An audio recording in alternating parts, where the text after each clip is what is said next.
Hello friends, GK गुरुजी अड्डा के YouTube platform पे मैं शैलेश आप सभी का हार्दिक स्वागत करता हूं। प्यारे साथियों, आप सभी को पता होगा सीटेट ने अपने एग्ज़ाम डेट में परिवर्तन किया है। जो पहले 15 दिसंबर को एग्ज़ाम होना था, अब वो 14 दिसंबर शनिवार को एग्ज़ाम कराया जाएगा।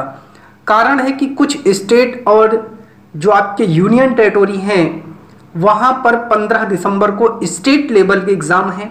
उसी को ध्यान में रखते हुए सीटेट ने ये परिवर्तन किया है कि 14 दिसंबर को सभी का एग्ज़ाम करवाया जाएगा। तो आप लोग तैयार रहिएगा और जिस सेंटर पर या जिस क्षेत्र में अभ्यर्थियों की संख्या ज़्यादा होगी, सीटेट ने कहा है वहाँ 15 दिसंबर को भी एग्ज़ाम करवाए जाएंगे।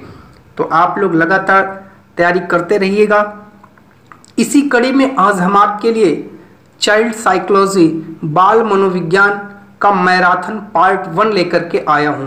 अगर आप सभी को नोट्स फ्री में चाहिए तो आप लोग कमेंट करिएगा, नोट्स आपको फ्री में मिल जाएगी। तो आइए बिना विलंब करते हुए अपने टॉपिक की शुरुआत करते हैं। जी हाँ, चैनल पर नए हैं तो सब्सक्राइब जरूर करें, वीडियो को लाइक करें, अपने हर उस दोस्त भाई बहन तक इसको जरूर पहुँचाएँ जिसको इसकी आवश्यकता है। तो आइए हम लोग चलते हैं अपने टॉपिक पर।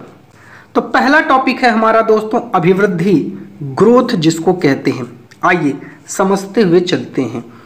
जब हमारे शरीर की संरचना या आकार बढ़ना शुरू होता है तो उसे वृद्धि कहते हैं। एक समय था आपका शरीर इतना बड़ा था, आज आपका शरीर इतना बड़ा हो गया, इसे क्या कहते हैं? वृद्धि कहते हैं, ग्रोथ कहते हैं। व्हेन आवर बॉडी स्ट्रक्चर और shape starts growing, this is known as growth. अब आगे बात करते हैं, वृद्धि का स्वरूप कैसा है? बाय है। कल आप इतने बड़े थे, आज इतने बड़े हो गए, तो ये दिख रहा है ना, इसका स्वरूप कैसा है? बाय है।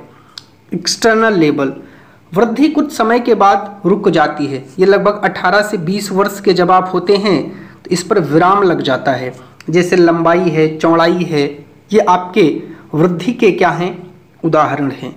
वृद्धि क्रम के अनुसार नहीं चलती है। किसी छोटे बच्चे का हाथ पैर लंबा होता है तो किसी की तोंद लंबी होती है, कोई पतला दुबला होता है तो कोई मोटा होता है।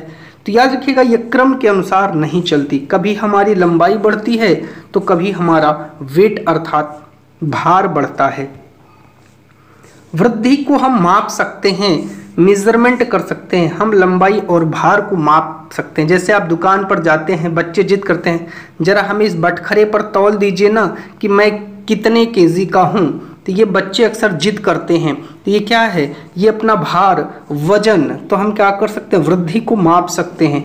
लंबाई, बच्चों की लंबाई को हम लोग मेजर कर सकते हैं। आज इतना बड़ा है, कल अच्छा इतना बड़ा हो गया है, इसको भी हम लोग मेजर कर सकते हैं। वृद्धि केवल परिमाणात्मक होती है, याद रखिएगा। वृद्धि होने से विकास हो भी सकता है और नहीं भी हो सकता है, याद रखिएगा। ये जरूरी नहीं है कि जिसमें वृद्धि हो उसमें विकास हो ही हो, और ये भी जरूरी नहीं है कि जिसमें विकास हो उसमें वृद्धि हो। बात करते हैं अगले टॉपिक की। अगला है कि जब कोई व्यक्ति मोटा होता जा रहा है तो उसकी वृद्धि हो रही है, परंतु ये जरूरी नहीं है कि मोटा होने से उसका क्रियात्मक विकास भी बढ़े, अर्थात वो तीव्र गति से दौड़ ले, वो तीव्र गति से जंपिंग कर ले, कूद ले, ऐसा जरूरी नहीं है।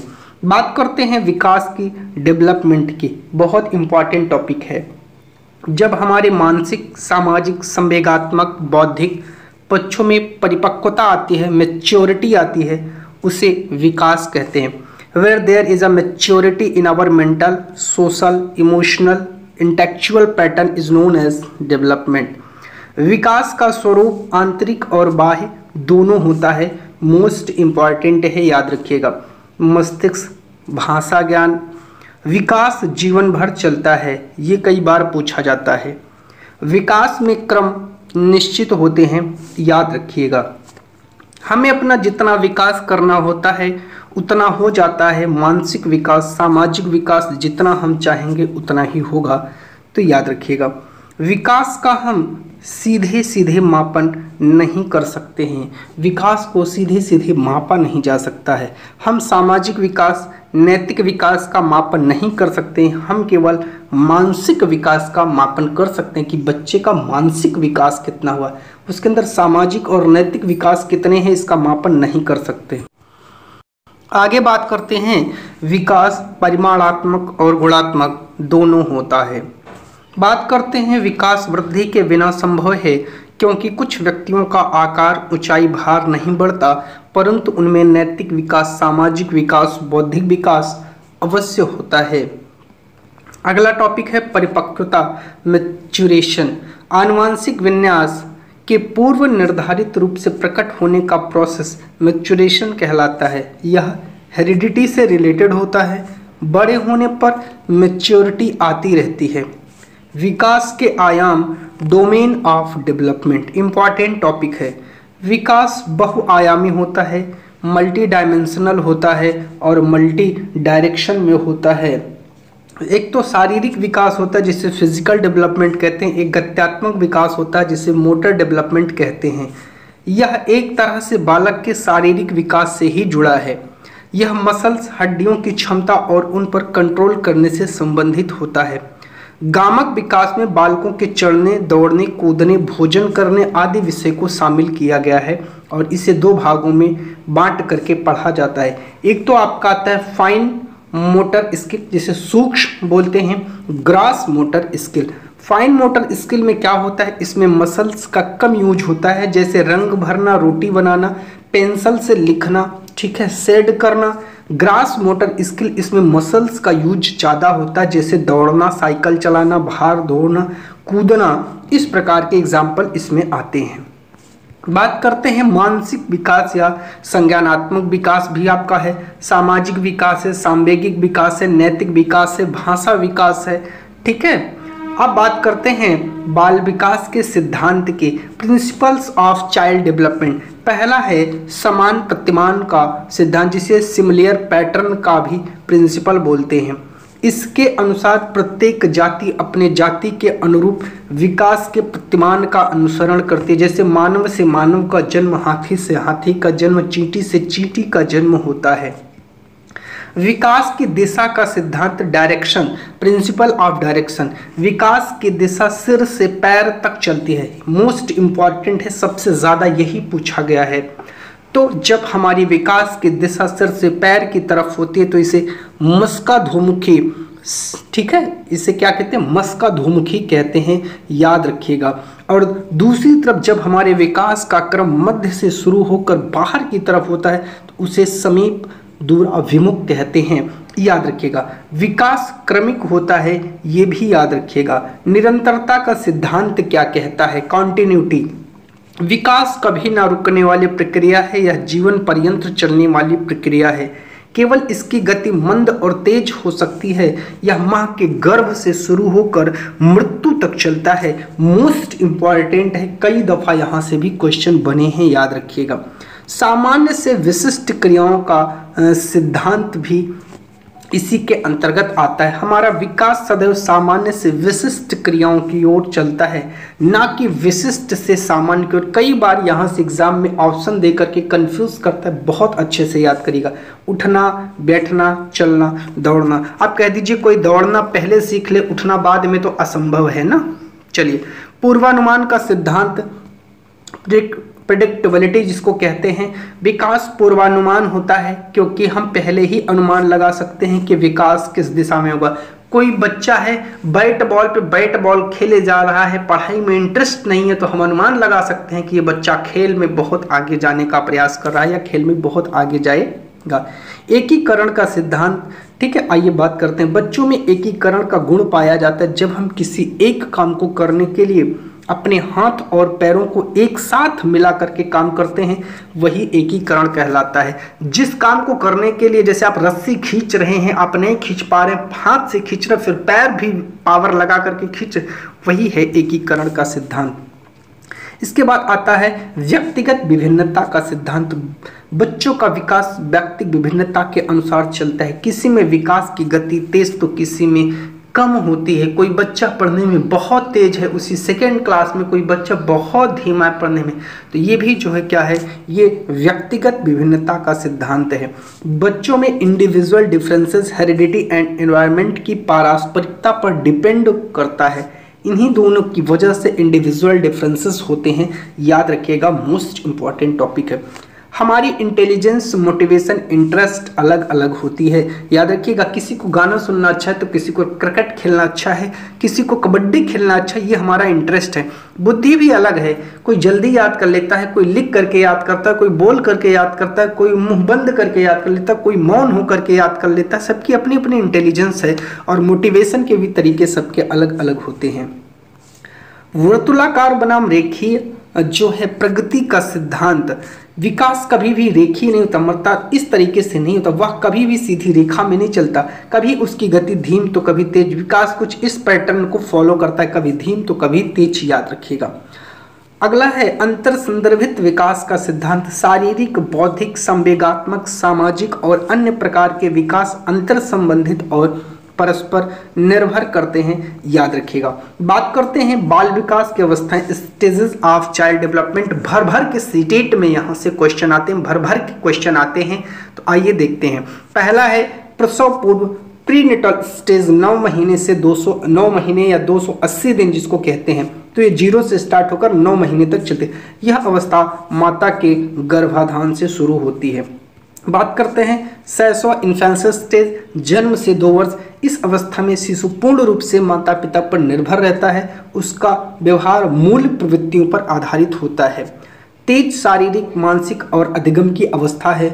मोरालिटी या नैतिकता का अभाव है, बाल पकड़ के नोच लेगा, आपके जो है हाथ को नोच लेगा, उसको कोई मोरालिटी नहीं होती है। पूर्व बाल्यावस्था, अर्ली चाइल्डहुड स्टेज 2 से 6 वर्ष, इसमें बच्चा अनुकरण करता है। याद रखिएगा, अनुकरण के द्वारा सीखता है। अगर आप जो बोलेंगे वही वो भी बोलेगा, आप जो व्यवहार करेंगे वही वो देख करके अपनाएगा। इसमें क्यूरियोसिटी होती है, जिज्ञासा होती है। खिलौनों की अवस्था कहा जाता है। भाषा अर्जन के लिए संवेदनशील चरण है, मोस्ट इंपॉर्टेंट है। कहते नहीं कि इस अवस्था के बच्चे जो सुनते हैं वही सीखते हैं, तो आप जैसा व्यवहार करेंगे बच्चे वैसा देखेंगे, वैसा सीखेंगे। इस अवस्था में बच्चा कल्पनाशीलता वाले गेम्स में एक्टिव रहता है। कल्पना करेगा कि घोड़ा है मेरे पास प्लास्टिक का, मैं इस पे बैठ करके उड़ जाता आकाश में, ऐसे ऐसी कल्पना करने का प्रयास करता है। उत्तर बाल्यावस्था, जिसे बाल्यावस्था कहते हैं, लेटर चाइल्डहुड 6 से 12 जो है 6 से 12 वर्ष की अवस्था है। इसमें तार्किक चिंतन होता है, लॉजिकल थिंकिंग होता है। पूछे गए पंखा चल रहा है तो क्यों चल रहा है, बल्ब जल रहा है तो क्यों जल रहा है, उसमें तर्क करने की क्षमता आती है। आरंभिक स्कूल की एज कहा जाता है। गंदी अवस्था इसे कहा जाता है। स्फूर्ति की अवस्था, बच्चे बहुत तेज दौड़ते हैं, बहुत एक्टिव होते हैं। खेलों की अवस्था होती है। इसमें संग्रहण की जो है प्रवृत्ति बहुत ज़्यादा होगी। अपने रिश्तेदार के घर जाएगा, कोई खिलौना पाएगा, कोई कलम पाएगा, उसको लाने का प्रयास करेगा, कहीं से कोई चीज़ पाएगा, बटोर करके एक जगह रखने का प्रयास करता है। इसे टोली, समूह या गैंग की अवस्था कहा जाता है, मोस्ट इंपॉर्टेंट है। और जीवन का अनोखा काल, यूनिक पीरियड कहा जाता है, मोस्ट इंपॉर्टेंट है। किशोरावस्था 12 या 13 से 18 वर्ष की होती है, जीवन का सबसे कठिन काल कहा जाता है। संघर्ष, तनाव, आंधी तूफान, उलझन की अवस्था कहते हैं। विषम लिंगी आकर्षण होता है। लड़कों का प्रेम लड़कियों के प्रति, लड़कियों का प्रेम लड़कों के प्रति, अर्थात विपरीत लिंग का आकर्षण होता है। याद रखिएगा।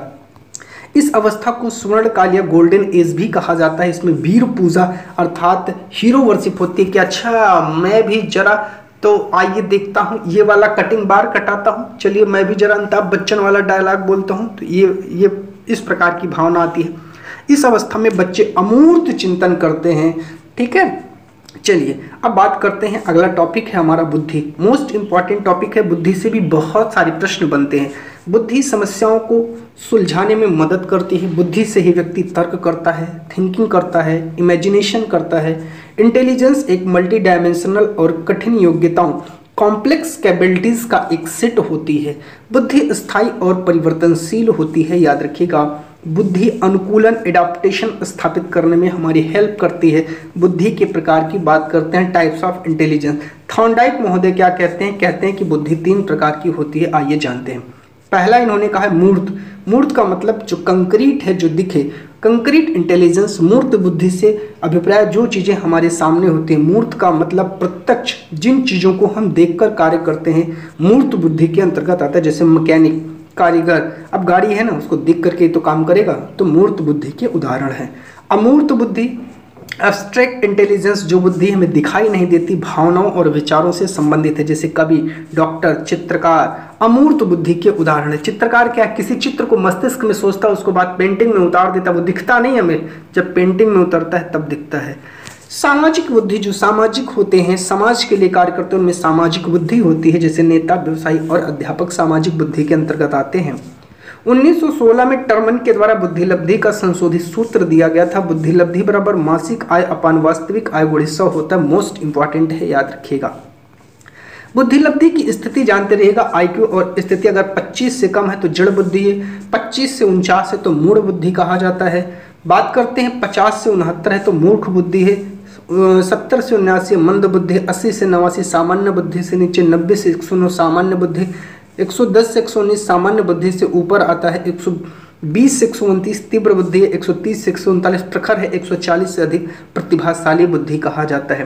प्रतिभाशाली बच्चे, गिफ्टेड स्टूडेंट क्या होते हैं, अपने डिसीजन में इंडिपेंडेंट होते हैं, इनमें आत्म क्षमता, सेल्फ इफिशियंसी बहुत हाई होती है, इनके पास क्रिएटिव आइडियाज होते हैं, इनमें जिज्ञासा, क्यूरियोसिटी बहुत ज़्यादा होती है, इन्हें ऐसे सपोर्ट की जरूरत होती है जो स्कूल के थ्रू इनको मिल नहीं पाता है। इनका मेंटल प्रोसेस हाई कैटेगरी का होता है। बुद्धि के सिद्धांत, theory of intelligence most important है, याद रखिएगा। बात करते हैं एक कारक सिद्धांत, यूनिफैक्टर थ्योरी। एक कारक सिद्धांत का प्रतिपादन विनय ने किया है। इन्होंने बताया कि सभी व्यक्तियों में एक ही प्रकार की बुद्धि होती है जो सभी कार्यों में कार्य करती है, कि आप जो भी कार्य कर रहे हैं वही एक बुद्धि है, आप हर प्रकार का कार्य उससे करते हैं। याद रखिएगा, पूछता है किसने दिया है, तो विनय ने। द्विकारक सिद्धांत किसने दिया है, स्पीयरमैन। ऐसे याद रखिएगा, स्पीयर और मैन दो शब्द हैं तो द्विकारक सिद्धांत। इन्होंने बताया कि बुद्धि दो तत्वों से मिलकर के बनी है और एक जी फैक्टर है, एक एस फैक्टर। जिसे सामान्य तत्व जी फैक्टर, जनरल एबिलिटी, हर व्यक्ति में सामान्य बुद्धि जन्मजात होती है और वह हर किसी में अलग अलग हो सकती है। विशिष्ट तत्व यस फैक्टर जो है, इन्होंने बताया कि यह दूसरों से अर्जित करने वाली बुद्धि होती है, जो हम दूसरों से अर्जित कर लेते हैं। समूह तत्व का जो समूह तत्व कारक है, ग्रुप फैक्टर थ्योरी थर्स्टन ने दिया है, याद रखिएगा।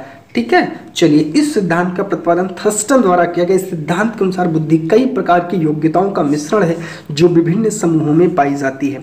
हार्वर्ड गार्डनर की बहुबुद्धि सिद्धांत मोस्ट इंपॉर्टेंट है, यहाँ से बहुत ज़्यादा क्वेश्चन बने हैं। मल्टी इंटेलिजेंस, यह थ्योरी इस बात पर जोर देती कि बुद्धि की अलग अलग दशाएं, अलग अलग फॉर्म है। पहला है शाब्दिक भाषाई बुद्धि, वर्बल लिंग्विस्टिक इंटेलिजेंस। इसके माध्यम से शब्दों और भाषा का ज्ञान होता है। जिन व्यक्तियों में इसका विकास अधिक होता है, वकील, कवि, पत्रकार बनते हैं, याद रखिएगा। शाब्दिक बुद्धि जिनमें अधिक होगा, वकील, कवि, पत्रकार होते हैं। तार्किक गणितीय बुद्धि, लॉजिकल मैथमेटिकल, तो इसमें क्या होगा, तार्किक योग्यता, मैथ कैलकुलेशन अधिक होगी। जिन व्यक्तियों में इसका विकास होगा वो अकाउंटेंट, बैंकर, साइंटिस्ट होते हैं। अगला है स्थानिक बुद्धि। इसमें क्या होता है, अमूर्त तथ्यों के आधार पर मानसिक छवि बनाना। जिन व्यक्तियों में इनका विकास अधिक होता है वो मूर्तिकार, चित्रकार, आर्किटेक्चर होते हैं, याद रखिएगा। शारीरिक गतिक बुद्धि क्या होती है, जो है बॉडी कैनेटिक इंटेलिजेंस क्या होता है, शरीर को गति देने वाली बुद्धि। जिन व्यक्तियों में इनका विकास अधिक होता है वे अभिनेता, अभिनेत्री, एथलीट, डांसर आदि होते हैं, याद रखिएगा। अगला टॉपिक है संगीतात्मक बुद्धि। इस बुद्धि के अंतर्गत आने वाले व्यक्तियों में संगीत की जो है बुद्धि वो अधिक पाई जाती है। जिन व्यक्तियों में इनका विकास अधिक होता है वे आपको सिंगर बनते हुए दिखेंगे, एंटरटेनर बनते हुए दिखते हैं, याद रखिएगा। अंतर्वैयक्तिक बुद्धि क्या होती है, इंटरपर्सनल इंटेलिजेंस क्या होती है, इसके द्वारा दूसरे व्यक्ति के साथ कैसे इंटरेक्ट किया जाए यह पता चलता है। जिन व्यक्तियों में इसका विकास अधिक होता है वे नेता, सामाजिक कार्यकर्ता आदि बनते हैं। अंतर्वैयक्तिक बुद्धि, इंट्रापर्सनल इंटेलिजेंस क्या होता है, इसके द्वारा खुद के साथ इंटरेक्ट किया जाता है। जिन व्यक्तियों में अंतः का मतलब अपने अंदर, याद रखिएगा, अंतरा का मतलब दूसरा, इसका विकास अधिक होता है वे आध्यात्मिक गुरु बनते हैं। प्रकृतिवादी बुद्धि क्या होती है, तो जिन व्यक्तियों में इसका विकास अधिक होता है वे किसान बनते हैं, याद रखिएगा। अस्तित्ववादी बुद्धि क्या होती है, इस बुद्धि में व्यक्ति हर चीज के अस्तित्व के बारे में सोचते हैं, जैसे हम इस दुनिया में क्यों आए, भगवान क्यों है। जिन व्यक्तियों में इसका विकास अधिक होगा वो साधु, संत, फिलोसफर बनते हैं। आलोचना, मल्टी इंटेलिजेंस थ्योरी को वैलिड नहीं माना जा सकता क्योंकि इसमें अलग अलग इंटेलिजेंस को मापा नहीं जा सकता है। त्रिआयामी सिद्धांत, थ्री डायमेंशनल थ्योरी किसने दिया है, तो जेपी गिलफोर्ड ने दिया है, याद रखिएगा। इस सिद्धांत को बुद्धि संरचना सिद्धांत भी कहते हैं। गिलफोर्ड के अनुसार मानसिक योग्यता प्रमुख रूप से 3 तत्वों से निर्मित है, विषय वस्तु, संक्रियाएं और उत्पाद। ठीक है, कंटेंट, ऑपरेशन और प्रोडक्ट। चापी या त्रिघट के सिद्धांत स्टर्नबर्ग ने दिया है। याद रखिएगा, स्टर्नबर्ग ने बुद्धि को 3 भागों में बांटा है। एक तो है अनुभवात्मक बुद्धि। यह बुद्धि अनुभवों पर आधारित है। व्यक्ति अपने अनुभवों से कुछ नई खोज करता है, अपने अनुभवों से कुछ नया बनाता है। घटकीय बुद्धि, घटकीय बुद्धि वाले व्यक्ति अपनी कल्पना शक्ति से बहुत कुछ सोच लेते हैं। ये अमूर्त बुद्धि वाले व्यक्ति होते हैं। ऐसे लोग हर चीज़ के पीछे का कारण जानना चाहते हैं, अर्थात अगर पंखा बना है तो क्यों बना है, गाड़ी बनी है तो क्यों बनी है। संदर्भात्मक बुद्धि, संदर्भात्मक बुद्धि व्यक्ति इनमें सूचनाओं को इस ढंग से उपभोग करने में सफल हो जाता है जिससे उसको अधिक से अधिक लाभ हो। यह व्यक्ति पर्यावरण के साथ समायोजन रखते हैं और व्यवहारिक होते हैं। अधिगम, लर्निंग की बात करते हैं। अधिगम जन्म से लेकर मृत्यु तक चलने वाली प्रक्रिया मोस्ट इंपॉर्टेंट टॉपिक है। व्यक्ति प्रत्येक परिस्थितियों में कुछ ना कुछ सीखता है और अपने व्यवहार में परिवर्तन करता है। यही सीखना है, इसीलिए हम कह सकते हैं कि परिस्थिति के अनुसार अपने व्यवहार में परिवर्तन लाना ही सीखना है, लर्निंग है। कुछ इंपॉर्टेंट पॉइंट्स हैं, आइए जानते हैं। सीखना अनुकूलन एडॉप्टेशन की प्रक्रिया है। सीखना सार्वभौमिक प्रक्रिया है। सीखना व्यवहार में परिवर्तन है। सीखना एक मानसिक प्रक्रिया है। स्कूल में अधिगम में प्रवेश में सहभागिता द्वारा कौशलों और ज्ञान का अर्जन पर अधिक बल देना चाहिए। सार्थक अधिगम मीनिंगफुल लर्निंग में एक समस्या पर विविध तरीकों से विचार करने के लिए प्रोत्साहित, इनकरेजिंग करना। अधिगम अधिक सार्थक और प्रभावशाली होता है अगर वह मुख्यतः स्वनिर्देशित, सेल्फ डायरेक्टेड हो। अगर आपके अंदर किसी कार्य को करने की स्वयं जिज्ञासा है तो ये सबसे बढ़िया अधिगम है। प्रारंभिक कक्षाओं में शिक्षण अधिगम प्रक्रिया के लिए करके सीखना, लर्निंग बाय डूइंग दृष्टिकोण सबसे बेहतर माना जाता है। अधिगम के लिए विद्यालय में सामाजिक अवसरों में भागीदारी महत्वपूर्ण है। अधिगम मुख्य रूप से एक सामाजिक क्रिया है। प्रभावी अधिगम के लिए शिक्षार्थी की सक्रिय भागीदारी की आवश्यकता होती है। सार्थक अधिगम मीनिंगफुल लर्निंग में विश्लेषण, समालोचनात्मक सोच तथा समस्या समाधान, analysis, critical thinking and problem solving की प्रक्रियाएं भी शामिल हैं। अधिगम वक्र, कर्व ऑफ लर्निंग।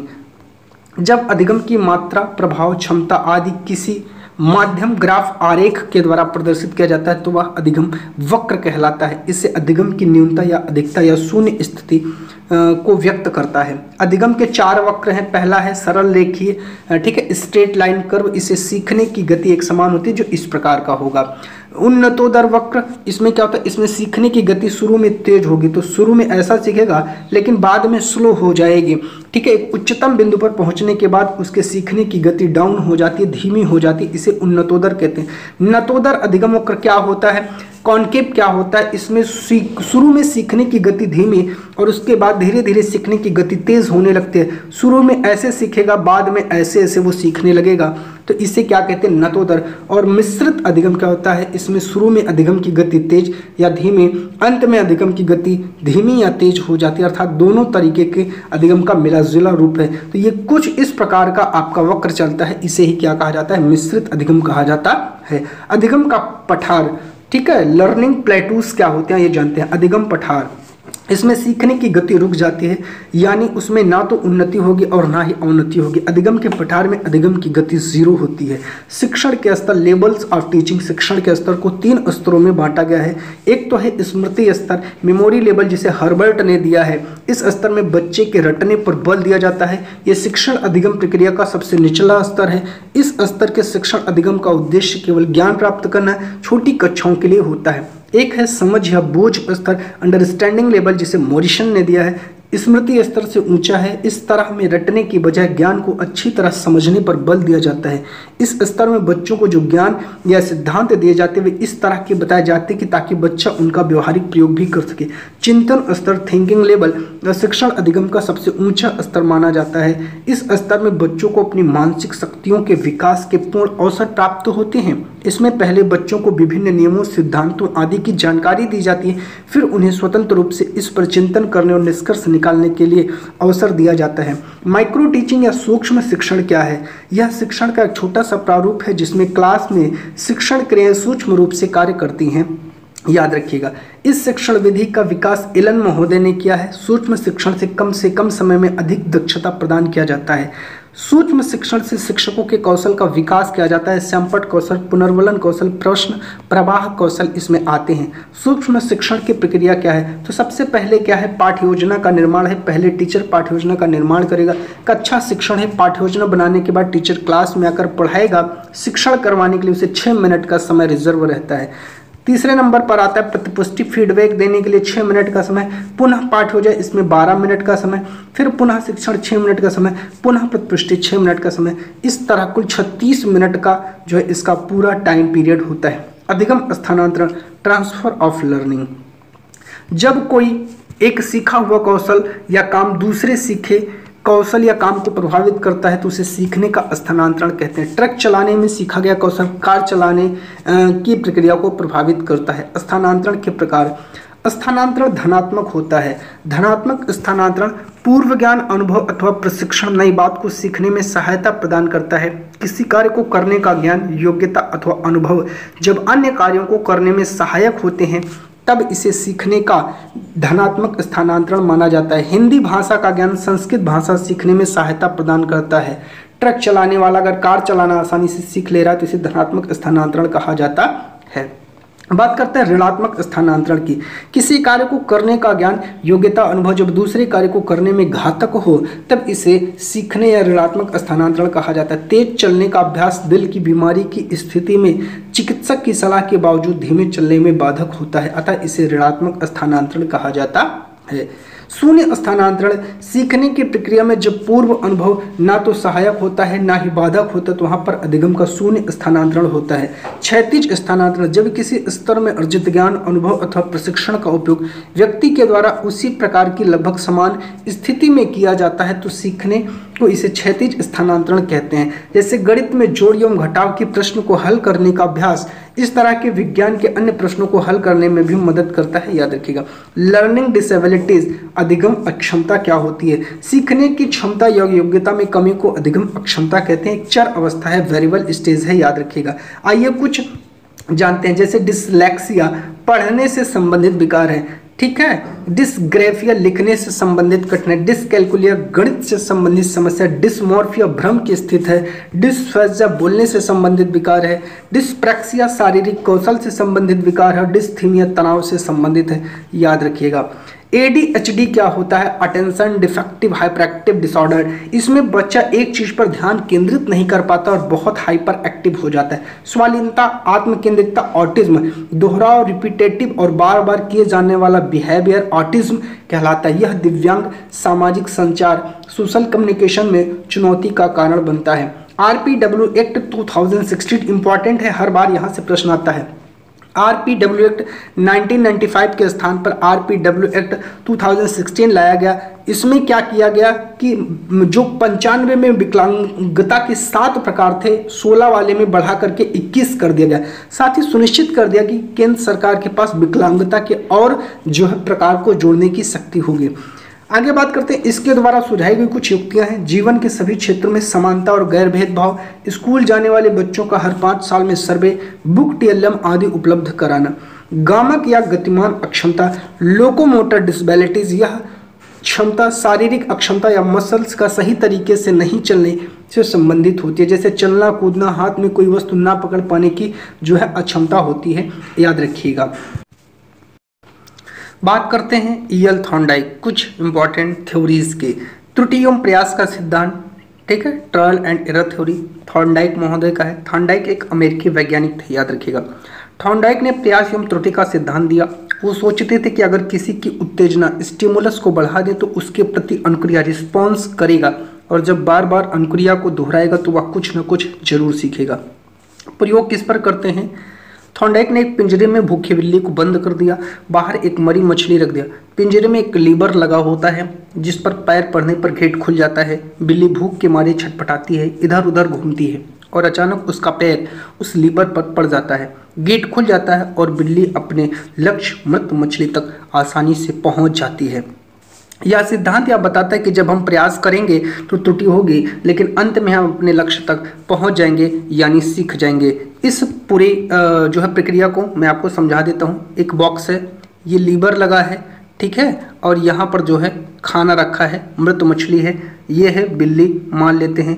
ये इसमें उछल कूद कर रही, अचानक से उसका पैर लग गया, भोजन अंदर आ गया खाली, फिर उछल पैद करी, फिर जो है ऐसे बाहर। कई बार जब ये प्रक्रिया की तो अब इसके दिमाग में आ गया कि मुझे ये जो खटका लगा है इसी को दबाना और भोजन अंदर आ जाएगा और मैं इसे खा लूँगी। थॉर्नडाइक ने 2 नियम दिया है, एक मुख्य नियम, एक गौण नियम, ठीक है। चलिए, प्राथमिक नियम, जो है या आइए बात करते हैं कौन सा है। पहला है अभ्यास का नियम, लॉ ऑफ एक्सरसाइज। यह नियम बताता है कि किसी काम का हम जितना अभ्यास करेंगे उसे उतना ज़्यादा सीख जाएंगे। जैसे कहा गया ना, करत करत अभ्यास के जड़मति हो तो सुजान, और रसरी आवत जाते सिल पर प्रत निशान। जितना आप 2 की टेबल याद करेंगे उतना ही ज़्यादा आपको याद हो जाएगा। तत्परता का नियम, ठीक है, लॉ ऑफ रेडनेस। यह नियम बताता है कि किसी काम को करने के लिए हम जितने तत्पर होंगे उससे उतना जल्दी ही सीख जाएंगे, याद रखिएगा। और प्रभाव का नियम, लॉ ऑफ इफेक्ट। यह नियम यह बताता है कि यदि सीखना संतोषजनक हो तो सीखना तीव्र हो जाता है, और यदि सीखना असंतोषजनक हो तो थांडाइक ने इस नियम में पुरस्कार और दंड का महत्व दिया है, याद रखिएगा। गौण नियम की बात करते हैं, सेकेंडरी लॉ। इसमें बहुप्रतिक्रिया का नियम आता है, ठीक है। इस नियम के अनुसार हम नया कार्य सीखते समय अनेक प्रतिक्रियाएं एवं प्रयास करते हैं तथा उसके बाद उस कार्य को करने की सही विधि हमको मालूम होती है। आंशिक क्रिया का नियम क्या कहता है, लॉ ऑफ पार्शियल एक्शन। इस नियम के अनुसार हम अपने पूरे कार्य को छोटे छोटे भागों में विभाजित करें तो यह अधिक शीघ्र और सरल हो जाता है। आत्मीकरण का नियम क्या कहता है, इस नियम के अनुसार हम नवीन ज्ञान को पूर्व ज्ञान या पुराने ज्ञान के साथ जोड़ करके इसे स्थायी बना लेते हैं। इससे अधिक सुगम और सरल हो जाता है। अगला है मनोवृत्ति या वृत्ति का नियम क्या कहता है, लॉ ऑफ डिपोजिशन। यह नियम हमें बताता है कि किसी भी काम को करने के लिए जितनी हमारी सकारात्मक अभिवृत्ति होगी उतना ही ज़्यादा उस काम को सीखेंगे। अगर अभिवृत्ति कम हुई तो उस काम को हम कम सीखेंगे, याद करिएगा। साहचर्य क्रिया का नियम क्या कहता है, चलिए इस नियम का अभिप्राय है कि पहले की गई क्रिया को अन्य परिस्थिति में भी उसी प्रकार से करना। आइए बात करते हैं गलतियां, एरर्स क्या हैं। बच्चों के एरर उनके सीखने का एक प्रोसेस है, एक भाग है। यह बच्चों की थिंकिंग को समझने में एक संसाधन का काम करती है। स्टूडेंट की एरर संकेत करती है कि उन्हें यांत्रिक अभ्यास की जरूरत है, मैकेनिकल ड्रिल की जरूरत है। याद रखिएगा, ये बहुत इंपॉर्टेंट चीज़ है। गलतियाँ, इसको गलत मत मान दीजिएगा ऑप्शन में, ठीक है। ये बच्चों के जीवन का एक अभिन्न अंग है गलतियाँ। अल्बर्ट बंडूरा का सामाजिक अधिगम का सिद्धांत, सोशल लर्निंग थ्योरी क्या है। अल्बर्ट बंडूरा कनाडा के निवासी, उन्होंने सामाजिक अधिगम का सिद्धांत दिया है, याद रखिएगा। इस सिद्धांत में दूसरों के व्यवहार को देखकर सीखा जाता है, समाज के मान्य व्यवहार को अपनाया जाता है तथा अमान्य व्यवहार को नकारा जाता है। इस सिद्धांत को अन्य नामों से भी जाना जाता है। एक तो इसका नाम है अवलोकनात्मक अधिगम का सिद्धांत, अनुकरण करना, मॉडलिंग करना भी इसे कहा जाता है। इनके प्रयोगों को अल्बर्ट बंडूरा ने बूबूडॉल पर जो है प्रयोग किया। इसमें इन्होंने बच्चों को 3 फिल्म दिखाई, प्यार वाली फिल्म, समाज वाली फिल्म, हिंसा वाली फिल्म दिखाई।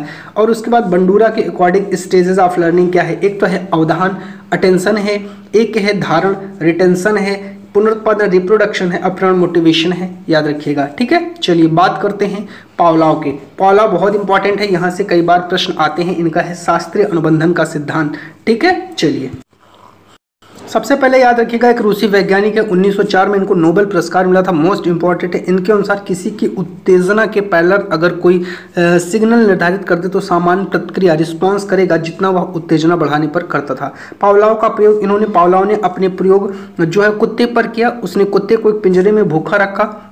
अब उसने उसे खाना दिया। खाना देखते ही कुत्ते के मुंह में जो है वो क्या होने लगता है कि लार टपकना शुरू हो जाती है। जब वह कुत्ते को खाना देता था तो खाना देने से पहले एक घंटी बजा देता था। कुछ दिन बाद कुत्ते को लगने लगा कि जब घंटी बजेगी तभी खाना मिलेगा। अब जैसे ही घंटी बजती थी तो कुत्ते के मुंह से लार टपकनी शुरू हो जाती थी।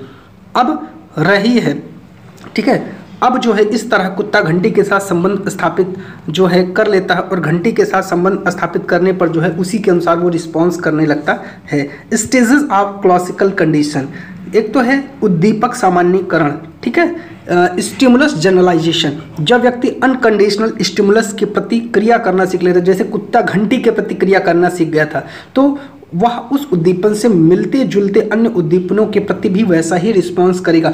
जैसा अलग अलग घंटियों की आवाज़ आने पर भी कुत्ता लार टपकाना शुरू कर देता है, चाहे जिस प्रकार की घंटी बजे। विलोपन क्या होता, आइए जानते हैं। अगर जो है कंडीशन स्टिमुलस के बाद अनकंडीशनल स्टिमुलस प्रदान करें तो कुछ समय बाद रिस्पांस आना बंद हो जाता है। जैसे घंटी की आवाज़ के बाद अगर खाना ना दिया जाए तो कुत्ते की लार आना अपने आप बंद हो जाएगी। विभेद क्या होता है, इसमें व्यक्ति ओरिजिनल अनकंडीशनल स्टिमुलस और अदर स्टिमुलस के बीच विभेद या अंतर करना शुरू कर देता है। जैसे बहुत सारी घंटी बजने के बावजूद कुत्ता यह पहचान जाता है कि किस घंटी के बजने पर उसको जो है भोजन मिलेगा। बात करते हैं BF स्किनर महोदय की। चलिए क्रिया प्रसिद्ध अनुबंधन का सिद्धांत है इनका, और जो है ऑपरेंट कंडीशनल थ्योरी है। इस सिद्धांत का प्रतिपादन अमेरिका के हार्वर्ड विश्वविद्यालय के प्रोफेसर बीएफ स्किनर के द्वारा किया गया था। बीएफ स्किनर ने सबसे पहले अनुक्रिया रिस्पॉन्स पर जोर दिया था। इसे क्रिया प्रसूत अनुबंधन का सिद्धांत कहा जाता है। बीएफ स्किनर ने अपना प्रयोग पहले चूहे पर किया और बाद में कबूतर पर। तो दो जीवों पर इन्होंने किया था, याद रखिएगा, चूहा और कबूतर। इन्होंने एक बॉक्स लिया, उसमें चूहा बंद कर दिया, बॉक्स में एक लीवर लगा हुआ था, उसमें छिद्र था। जब लीवर दबता तब खाना आ जाता। छिद्र के द्वारा जब चूहे को भूख लगती तो इधर उधर घूमने लगा। अचानक उसका पैर लीवर में लगा और उसके लिए उस छिद्र से खाना आ गया। उसके बाद उसने इस क्रिया को दोहराया, दोबारा खाना आ गया। इसमें चूहा जब भी प्रतिक्रिया करता तो उसे खाना मिल जाता। इसे ही क्रिया प्रसूत का अनुबंधन सिद्धांत कहते हैं। इस प्रयोग से निष्कर्ष निकलता है कि पहले अनुक्रिया रिस्पॉन्स होती है, बाद में उद्दीपन स्टिमुलस मिलता है। जैसे जैसे पुनर्बलन रेनफोर्समेंट मिलता है, वैसे वैसे सही अनुक्रिया करने और लक्ष्य तक पहुंचने की प्रक्रिया में तीव्रता आती जाती है। आगे बात करते हैं सीखने की अनुक्रिया में पुनर्बलन का विशेष महत्व। पुनर्बलन जिसे उद्दीपक को देने से अनुक्रिया करने की संभावनाएं बढ़ जाती है, पुनर्बलन कहलाता है। पेपर पास करने पर अभिभावक द्वारा साइकिल या मोबाइल दिलवाना बच्चे को। पुनर्बलन दो प्रकार का है, सकारात्मक और नकारात्मक। जैसे भोजन, पानी, नौकरी, प्रशंसा, ये सकारात्मक है। जिस उद्दीपक को देने से अनुक्रिया करने की संभावनाएं बढ़ जाती है उसे पुनर्बलन कहते हैं। अच्छा, ये तो फिर से हो गया। ये दो प्रकार का है, आप सभी को पता है, सकारात्मक और नकारात्मक। भोजन, पानी, नौकरी, प्रशंसा सकारात्मक है, और जैसे दंड देना, मना करना, डांटना, पीटना, ये सभी नकारात्मक पुनर्बलन है। आगे कहा गया है प्राणी को यदि सकारात्मक पुनर्बलन दिया जाता है तो प्राणी क्रिया को दोहराता है, यदि नकारात्मक पुनर्बलन दिया जाता है तो प्राणी क्रिया को नहीं दोहराता। पुनर्बलन की अनुसूची दो प्रकार की है। सतत पुनर्बलन क्या होता है, इसमें जब जब क्रिया होती है तब तब पुनर्बलन दिया जाता है। जैसे प्रत्येक सवाल हल करने पर बच्चे को शाबाशी देना, जबकि ये ठीक नहीं है। आंशिक पुनर्बलन, इसमें हर क्रिया के लिए पुनर्बलन नहीं दिया जाता है, बल्कि कुछ क्रियाओं के लिए दिया जाता है। जैसे सभी सवालों की जगह सिर्फ कुछ सवालों पर तारीफ करना, ये सबसे अच्छा पुनर्बलन माना जाता है। अब हम लोग बात करने वाले हैं मनोसामाजिक सिद्धांत की। यह सिद्धांत इरिक एरिक्सन द्वारा प्रतिपादित किया गया है। इसका मुख्य उद्देश्य बच्चों में व्यक्तिगत पहचान कैसे होती है उस पर था। इनके अकॉर्डिंग पूरा जीवन 8 चरणों से गुजरता है। चलिए एक एक चरण को समझेंगे। विश्वास बनाम अविश्वास, इसका समय है 0 से 1.5 से 2 वर्ष। जिन बच्चों को माता पिता से प्यार मिलता है उनमें विश्वास का भाव विकसित होता है। जैसे कोई बच्चा है, माता पिता से प्यार मिल रहा है तो उसके अंदर विश्वास का भाव जगेगा। दूसरी तरफ जिन बच्चों को माता पिता का प्यार नहीं मिलता उनमें रोना, विलखना आदि चीज़ें शुरू हो जाती हैं। इस क्रिया से बच्चों में अविश्वास उत्पन्न हो जाता है। अगला है स्वायत्तता बनाम शर्म, लज्जा, शक। ये 1.5 से 2 या 3 वर्ष तक है। स्वायत्तता का अर्थ है स्वयं से, अर्थात जब बच्चे खुद से खाना खाना, कपड़ा पहनना ज़्यादा पसंद करने लगते हैं, अब वे दूसरों पर निर्भर नहीं रहना चाहते, तो इसे स्वायत्तता कहते हैं। दूसरी ओर बहुत ही सख्त माता पिता जब काम करने पर डांटते हैं तो बच्चे अपने ही अंदर शक का अनुभव करने लगते हैं। पहल बनाम दोष 3 से 6 वर्ष। जब बच्चे में समझने की क्षमता का थोड़ा सा विकास हो जाता है तो उसमें जिज्ञासा, क्यूरियोसिटी बढ़ जाती है। वह बहुत ज़्यादा उत्सुक हो जाता है। उत्सुक होने की वजह से वो पहल करता है कि मैं इस काम को भी कर लूँ, इसको भी कर लूँ।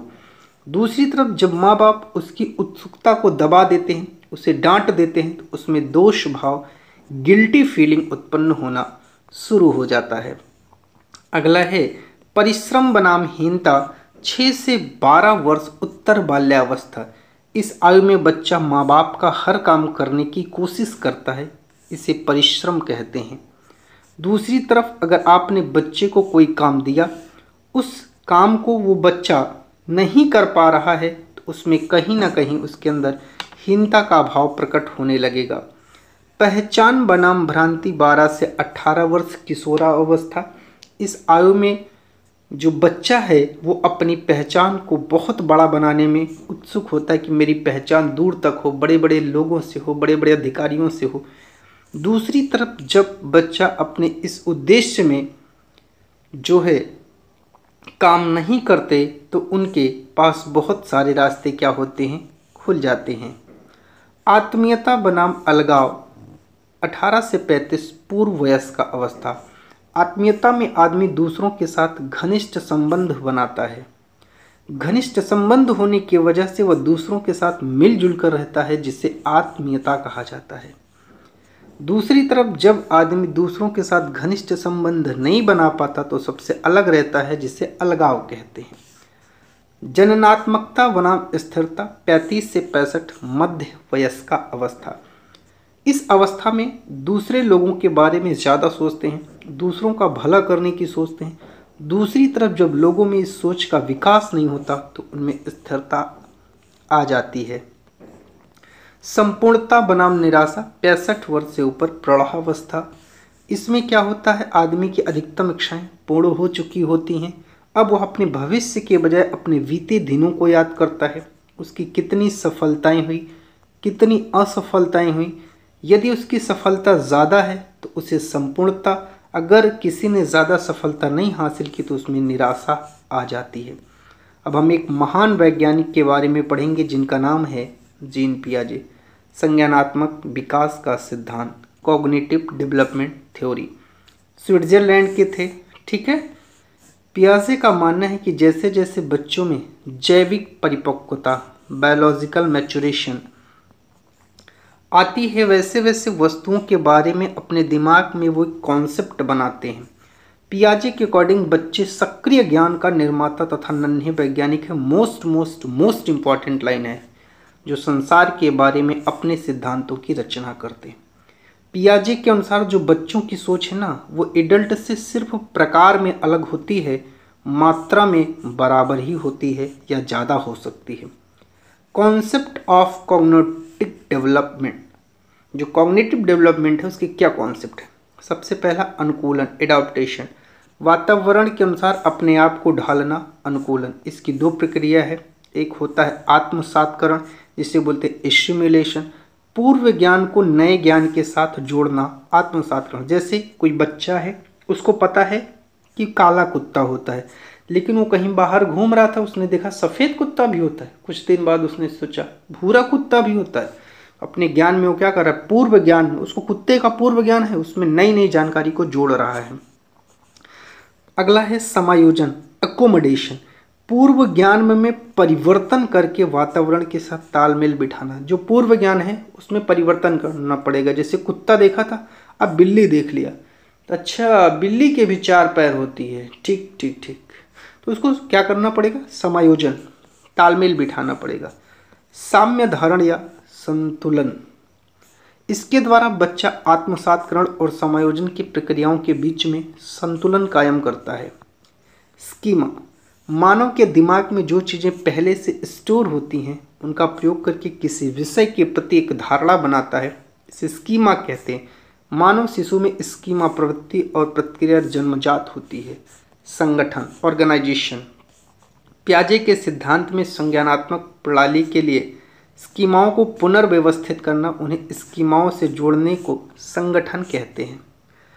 पियाजे के संज्ञानात्मक विकास की 4 अवस्था है। पहली है संवेदीय पेशी अवस्था, 0 से 2 वर्ष। इसमें बच्चा ज्ञानेंद्रियों के माध्यम से सीखता है। इसमें वस्तु का स्थायित्व गुण आ जाता है,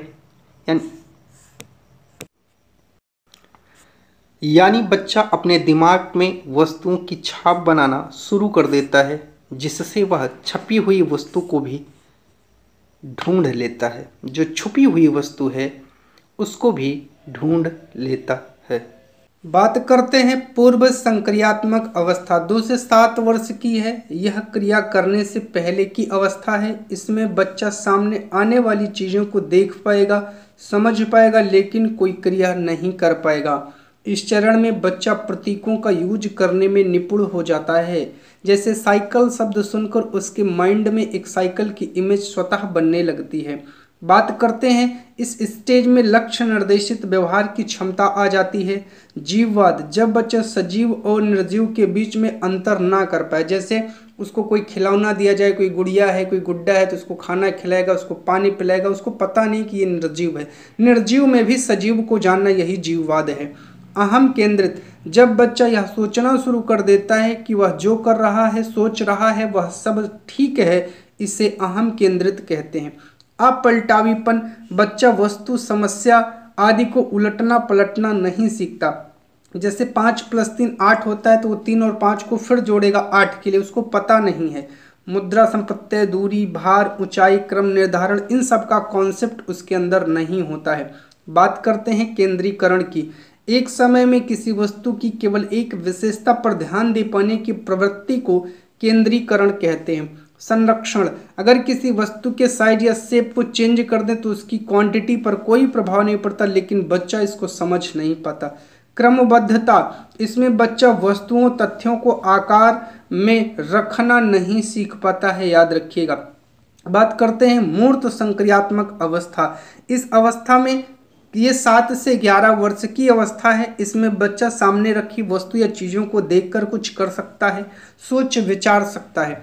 इस अवस्था में अपलटावी, जीववाद, मुद्रा, भार, संरक्षण, क्रमबद्धता की योग्यता आदि कॉन्सेप्ट का गुण आ जाता है। आगमनात्मक तर्कड़ा, हाइपोथेटिकल थिंकिंग भी इसी अवस्था में आती है, यानी जब बच्चा उदाहरण के ऊपर आधारित होकर तर्क करने लगता है। जैसे कि एक उदाहरण है, पेड़ जरूरी है या नहीं हमारे लिए? बच्चे ने उत्तर दिया क्योंकि इससे हमें ऑक्सीजन मिलती है, तो इसलिए ज़रूरी है। औपचारिक संक्रियात्मक अवस्था 11 से 15 वर्ष की अवस्था होती है। संज्ञान की सर्वोच्च अवस्था है, बच्चा अमूर्त चिंतन करने लगता है। निगमनात्मक तर्क, इसमें बच्चा नियमों के ऊपर तर्क करता है, अर्थात गणितीकरण का विकास होने लगता है, याद रखिएगा। पियाजे के सिद्धांत की आलोचना हुई है। पियाजे ने मानसिक विकास के चरणों के क्रम को अपरिवर्तनशील बताया है, लेकिन अगर बच्चों को अच्छा वातावरण दिया जाए तो वह अपनी अवस्था की क्षमता को अधिक बढ़ा सकते हैं, उसको और ज़्यादा अच्छे तरीके से सीख सकते हैं, अर्थात जितनी उनकी क्षमता है उससे कहीं ज़्यादा वो सीख सकते हैं। लॉरेंस कोहलबर्ग का नैतिकता का सिद्धांत आइए जानते हैं। कोहलबर्ग एक अमेरिका के मनोवैज्ञानिक हैं जिन्होंने नैतिकता का सिद्धांत दिया और नैतिक विकास का सिद्धांत इसे कहा जाता है। नैतिकता को मोरालिटी बोलते हैं। यह वह गुण है जिसमें हमें सही और गलत की पहचान करनी होती है। बच्चा अपने सामाजिक परिवेश से ही नैतिक और अनैतिक दोनों चीज़ों को जानता है। हिंज की कहानी सुनाया है कोहलबर्ग ने बच्चों को, और उस कहानी से कुछ निष्कर्ष निकाला है, उसी निष्कर्ष को यहाँ पर दिया है। सबसे पहले है नैतिक दुविधा। सही और गलत का निर्णय न लेने की स्थिति को नैतिक दुविधा कहते हैं। हिंज अगर चोरी करेगा तो पुलिस पकड़ लेगी और नहीं करेगा तो उसकी बीवी मर जाएगी, इसलिए वो नैतिक दुविधा में है। नैतिक तर्कड़ा, सही और गलत के बारे में डिसीजन लेने में शामिल प्रक्रिया को नैतिक तर्कड़ा कहते हैं, याद रखिएगा। सही और गलत में किसी एक को चुनना, जैसे हिंज ने चोरी को सुना। कोहलबर्ग ने नैतिकता के 3 लेवल बताए हैं। प्राक रूढ़िगत नैतिकता का स्तर 4 से 10 वर्ष। इस अवस्था में बच्चों को सही गलत के बारे में पता नहीं होता। इस अवस्था में नैतिक तर्कड़ा दूसरे लोगों के मानकों के अनुसार होती है। इसे 2 भागों में बांटा गया है। पहला है दंड एवं आज्ञा पालन उन्मुक्ता। इसमें बच्चे की नैतिकता सजा और आज्ञा पालन पर आधारित होती है। जब हिंज ने चोरी की तो बच्चों ने सोचा कि अगर वह चोरी करेगा तो उसे सजा मिलेगी। साधनात्मक सापेक्षता तथा उन्मुक्ता, इस अवस्था को जैसे कि तैसी अवस्था भी कहते हैं, क्योंकि इसमें जैसा व्यवहार उसके साथ करेगा कोई वैसा ही खुद भी वह दूसरों के साथ करेगा। एक बच्चे ने दूसरे बच्चे की पेंसिल तोड़ दी तो दूसरे ने उसका पेन तोड़ दिया। अगला है रूढ़िगत नैतिकता का स्तर 10 से 13 वर्ष की उम्र तक है। इस अवस्था में बच्चा दूसरे लोगों के मानकों को अपने अंदर समावेशित कर लेता है, उसी के अनुसार सही और गलत का निर्णय करता है। इसको भी 2 भागों में बांटा गया है। अच्छा लड़का और अच्छा लड़की बनने की उन्मुक्ता, दूसरों के साथ भला बनकर अनुमोदन अर्जित करता है। कानून एवं व्यवस्था उन्मुक्ता, इसमें बच्चा कानून तथा सामाजिक व्यवहार को बनाए रखने की भावना विकसित करता है, क्योंकि उसके पापा का एक्सीडेंट हो गया था रेड लाइट पार करते हुए, इसीलिए वह ऐसा नहीं करेगा। इसके बाद हमें जानना है उत्तर रूढ़िगत नैतिकता 13 वर्ष से ऊपर।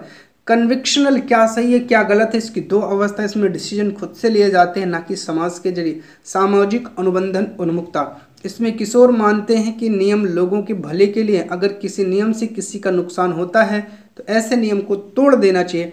अगर रेड लाइट तोड़कर उसके पापा की जान बच सकती थी तो उसे तोड़ देना चाहिए था। सार्वभौमिक नैतिक सिद्धांत, हम जो किशोर हैं दूसरों के विचारों से नहीं बल्कि खुद के मानकों के अनुसार व्यवहार करते हैं। इसमें किशोर दूसरों के फायदों के लिए अपनी जान पर भी खेल जाते हैं। बात करते हैं कोहलबर्ग के सिद्धांत की आलोचना कैरोल गिल्गिन ने की थी, इंपॉर्टेंट है याद रखिएगा। उन्होंने तर्क दिया कि कोहलबर्ग ने अपने एक्सपेरिमेंट में महिलाओं को कम प्राथमिकता दिया, मेल फीमेल की मोरल रीजनिंग में कल्चर के डिफरेंस को इंपॉर्टेंस नहीं दिया, याद रखिएगा। बात करते हैं वाइगोत्स्की के सामाजिक सांस्कृतिक सिद्धांत की। वाइगोत्स्की का सामाजिक सांस्कृतिक शब्द ही इनकी ट्रिक है, याद रखिएगा, बहुत ही इंपॉर्टेंट है। लेव वाइगोत्स्की रूसी मनोवैज्ञानिक है जिन्होंने सामाजिक सांस्कृतिक सिद्धांत का प्रतिपादन किया। यह सिद्धांत बताता है कि बच्चा अपने समाज और संस्कृति से अंतःक्रिया करके सीखता है, यानी सामाजिक अंतःक्रिया के बाद विकास होता है, जबकि पियाजे यह मानते हैं कि पहले विकास और बाद में अधिगम होता है, याद रखिएगा। वाइगोत्स्की के दो महत्वपूर्ण कॉन्सेप्ट है जेडपीडी जॉइंट प्रॉक्सिमल डेवलपमेंट, समीपस्थ निकट विकास का क्षेत्र, वास्तविक विकास के स्तर तथा संभावित विकास के स्तर के बीच के अंतर को समीपस्थ विकास का क्षेत्र कहा जाता है, याद रखिएगा। स्कैफोल्डिंग पार या ढांचा मचान, वयस्कों द्वारा दी जाने वाली टेम्परेरी हेल्प या गाइडेंस को स्कैफोल्डिंग पार ढांचा या मचान कहते हैं। एम के more knowledge other teacher parent friends, कोई भी बच्चा है वो इनसे जरूर सीखेगा। मोर नॉलेज अदर, जिससे उसके मतलब वो समझता है कि मुझसे ज़्यादा इनके पास नॉलेज है, तो चाहे वो मित्र हो, चाहे वो टीचर हो, चाहे वो पेरेंट्स हो। वाइगोत्स्की ने कहा कि भाषा पहले विचार बाद में, पियाजे कहते हैं विचार पहले भाषा बाद में। इनके अनुसार भाषा और चिंतन शुरू में अलग अलग होते हैं लेकिन बाद में एक साथ हो जाते हैं। भाषा संज्ञानात्मक विकास को सुगम बनाती है। निजी भाषण या आंतरिक भाषा, इसमें बच्चा अपने ही कार्यों को निर्देशित देने के लिए भाषा का उपयोग करता है। नोम चॉम्स्की का भाषा विकास का सिद्धांत, अमेरिका के रहने वाले थे चॉम्स्की साहब। इनका मानना है कि बच्चे में भाषा सीखने की जन्मजात क्षमता होती है।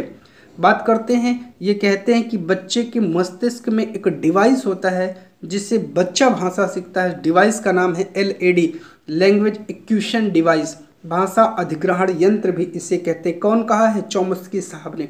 उन्होंने सार्वभौमिक व्याकरण का सिद्धांत दिया, यानी ग्रामर जन्मजात होता है। चॉम्स्की ने भाषा के दो लेवल बताए, सतही संरचना, गहरी संरचना।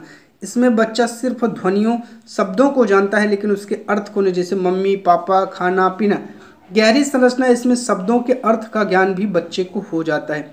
ब्लूम के सिद्धांत, ब्लूम का सिद्धांत क्या कहता है समझते हैं। बेंजामिन ब्लूम एक अमेरिका के निवासी थे। उन्होंने शैक्षिक उद्देश्यों का वर्गीकरण किया था, ज्ञानात्मक पक्ष, भावात्मक पक्ष, क्रियात्मक पक्ष। आगे बात करते हैं ज्ञानात्मक पक्ष क्या है। इसका वर्गीकरण ब्लूम ने 1956 में किया था। यह मानसिक होता है। इसका जो है इसके उद्देश्य को सरल से कठिन और शिक्षण अधिगम के निम्न स्तर से ऊंचे स्तर तक को 6 भागों में बांटा है। ज्ञान, बोध, अनुप्रयोग, इसके बाद आता है विश्लेषण, संश्लेषण और मूल्यांकन। इसके बाद भावात्मक पक्ष की बात करते हैं। इसमें वे तरीके शामिल हैं जिनसे भावात्मक रूप से सामना करते हैं तारीफ, उत्साह, प्रेरणा। बाल केंद्रित शिक्षा तथा प्रगतिशील शिक्षा। बाल केंद्रित शिक्षा क्या है आइए जानते हैं। बाल केंद्रित शिक्षा के समर्थक जॉन डीवी थे। बाल केंद्रित शिक्षा एक ऐसी शिक्षा है जिसमें हम बच्चों को केंद्र बिंदु मानकर शिक्षा देते हैं। बाल केंद्रित शिक्षा के अंतर्गत बालक की रुचियों, प्रवृत्तियों, क्षमताओं को ध्यान में रखते हुए शिक्षा प्रदान की जाती है। जब हम बच्चों को बाल केंद्रित शिक्षा प्रदान करते हैं तो शिक्षण हमारा रुचिकर होता है। प्रगतिशील शिक्षा, जब बच्चे को हम उसकी अभिवृत्तियों, इच्छाओं के अनुसार पढ़ाते हैं तो उसका शैक्षिक स्तर बढ़ जाता है, जिसे प्रगतिशील शिक्षा कहते हैं। प्रगतिशील शिक्षा बच्चे के लिए बनी है, ना कि बच्चा शिक्षा के लिए बना है, ये बताती है हमें। अर्थात अगर समझें तो प्रगतिशील शिक्षा का मतलब है कि शिक्षा बच्चे के लिए है, बच्चा शिक्षा के लिए नहीं है। प्रगतिशील शिक्षा से बच्चे का सर्वांगीण विकास होता है, याद रखिएगा। प्रगतिशील शिक्षा करके सीखने पर, लर्निंग बाय डूइंग पर बल देती है। प्रोग्रेसिव एजुकेशन में seating arrangement time table flexible होना चाहिए। इसमें सहयोगिता पूर्ण अधिगम होता है।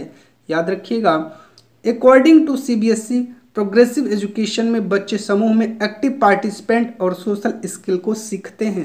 प्रगतिशील शिक्षा में संयुक्त राज्य अमेरिका के मनोवैज्ञानिक जॉन डीवी का प्रमुख योगदान है। जॉन डीवी ने शिक्षा को त्रिध्रुवीय प्रणाली कहा है।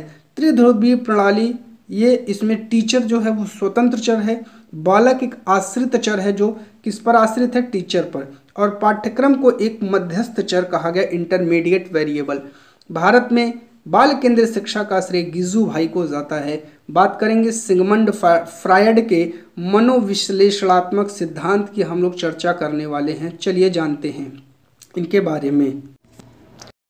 इस सिद्धांत का प्रतिपादन सिगमंड फ्रायड ने किया था, जो ऑस्ट्रिया के निवासी थे। इस सिद्धांत में मन मस्तिष्क का विश्लेषण किया जाता है। 3 टाइप के मन बताए हैं। चेतन मन, यह मन के प्रेजेंट विचारों से जुड़ा है जो 10% होता है। अर्धचेतन सबकॉन्शियस माइंड, इसमें हमें तुरंत ज्ञान नहीं होता लेकिन कुछ समय बाद याद आ जाता है। अचेतन मन, इसमें वे बातें हैं जो हम भूल चुके हैं और हमें याद करने पर भी याद नहीं आती। इसमें 90% बातें होती हैं।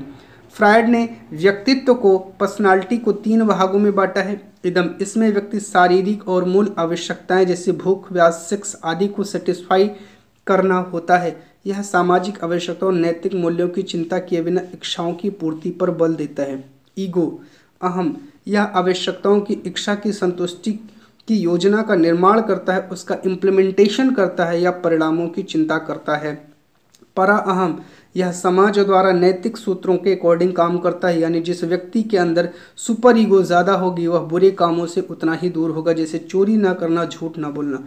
ओडिपस कॉम्प्लेक्स, इसमें लड़का अपनी माँ से ज़्यादा प्यार करता है पिता के मुकाबले, और इलेक्ट्रा कॉम्प्लेक्स, इसमें लड़की अपने पिता से ज़्यादा प्यार करती है माँ के मुकाबले। स्वमोह, इसमें व्यक्ति खुद से ज़्यादा प्यार करता है। समायोजन, एडजस्टमेंट, आइए जानते हैं समायोजन क्या है। परिस्थिति के अनुसार अपने आप को ढाल लेना समायोजन कहलाता है, ताकि अपनी आवश्यकताओं को संतुष्ट किया जा सके। कुसमायोजन, यदि कोई व्यक्ति वातावरण में अपनी आवश्यकताओं की पूर्ति नहीं कर पाता तो वह कुसमायोजन को दर्शाता है। कुसमायोजन के तत्व क्या हैं? अगर किसी के अंदर तनाव है, जब व्यक्ति वातावरण और मांग के अनुरूप कार्य नहीं कर पाता तो तनाव में रहता है। द्वेष चिंता, जब व्यक्ति वातावरण और परिस्थिति के अनुसार अपने आप को बदल नहीं पाता तो उसमें द्वेष और चिंता का प्रादुर्भाव होता है। दबाव, दबाव प्रतियोगिता के कारण आत्मसम्मान के लिए व्यक्ति दबाव में आता है। कुंठा, किसी भी इच्छा में बाधा आने से उसकी उम्मीद खत्म हो जाना कुंठा है। द्वंद्व, जब एक ही समय में 2 शक्तियां जागृत हो जाती हैं, तबीयत के अंदर जो उसके व्यक्ति है उसके अंदर एक द्वंद्व उत्पन्न हो जाता है। सुरक्षा युक्तियां, ऐसी युक्तियां जिसमें व्यक्ति विशेष परिस्थितियों में अपनी चिंता और कमियों से मुक्ति पाने के लिए एक अस्थायी कवच के साधन के रूप में इस्तेमाल करता है। समायोजन करने की सुरक्षा युक्तियां 2 प्रकार की हैं, प्रत्यक्ष विधि, अप्रत्यक्ष विधि। बात करते हैं प्रत्यक्ष विधि क्या है। तनाव को कम करने के लिए प्रत्यक्ष उपाय वे हैं जिन्हें व्यक्ति चेतन रूप में अपनाता है। अप्रत्यक्ष विधि की बात करें तो तनाव को कम करने के लिए अप्रत्यक्ष उपाय वो हैं जिन्हें व्यक्ति अचेतन रूप में अपनाता है। सुरक्षा युक्तियों, ये ऐसी युक्तियां जिसमें व्यक्ति विशेष परिस्थिति में अपनी चिंता और कमियों को मुक्ति पाने के लिए एक अस्थायी कवच को साधन के रूप में इस्तेमाल करता है। समायोजन करने के लिए व्यक्ति जिन रक्षात्मक युक्तियों का सहारा लेता है वो 2 प्रकार के, प्रत्यक्ष और अप्रत्यक्ष विधि। प्रत्यक्ष विधि क्या है? तनाव को कम करने के प्रत्यक्ष उपाय वे हैं जिन्हें व्यक्ति चेतन रूप में अपनाता है। अप्रत्यक्ष विधि तनाव को कम करने के लिए अप्रत्यक्ष उपाय वे हैं जिन्हें व्यक्ति अचेतन रूप में अपनाता है। तर्क संगति, इसमें कोई व्यक्ति अपनी बात को सही ठहराने के लिए झूठे कारणों और प्रतिक्रिया को देता है, जैसे पेपर न पास होने पर अध्यापक को दोष देना।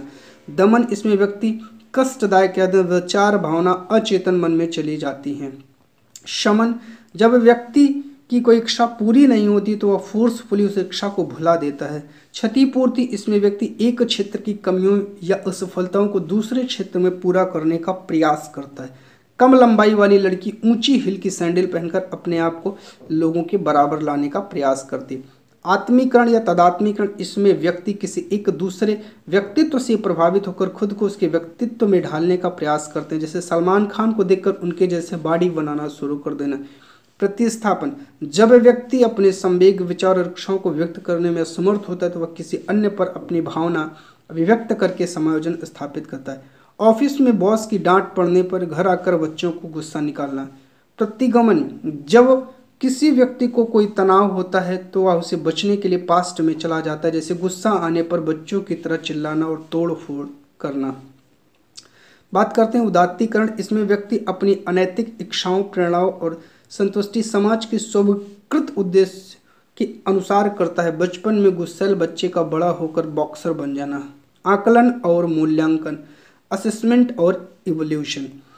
आकलन क्या है? किसी के बारे में जानकारी इकट्ठा करने की प्रक्रिया आकलन है। टीचिंग लर्निंग प्रोसेस के दौरान निरंतर चलने वाली प्रक्रिया है।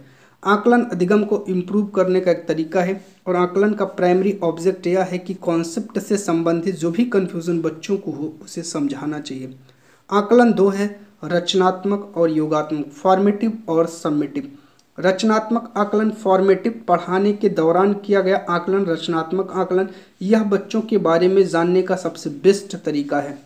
योगात्मक आकलन, साल के अंत में लिया जाने वाला आकलन योगात्मक आकलन है। असेसमेंट 3 होते हैं। असेसमेंट ऑफ लर्निंग, सीखने का आकलन। असेसमेंट फॉर लर्निंग, सीखने के लिए आकलन। असेसमेंट एज लर्निंग, सीखने के रूप में आकलन, याद रखिएगा। इवोल्यूशन, मूल्यांकन, किसी विषय, व्यक्ति, वस्तु आदि के गुण दोष का विवेचन करके उसके संबंध में सही निर्णय करना मूल्यांकन कहलाता है। यह मात्रात्मक और गुणात्मक दोनों होता है। बात करते हैं सतत और व्यापक मूल्यांकन की। कॉन्टिन्यूअस कम्प्रिहेंसिव एवोल्यूशन, राष्ट्रीय शिक्षा नीति 1986 के अनुसार सतत और व्यापक मूल्यांकन, जिसमें मूल्यांकन के शैक्षिक और गैर शैक्षिक दोनों पहलू शामिल हैं, जो शिक्षा की संपूर्ण अवधि के लिए हो, उस पर जोर दे।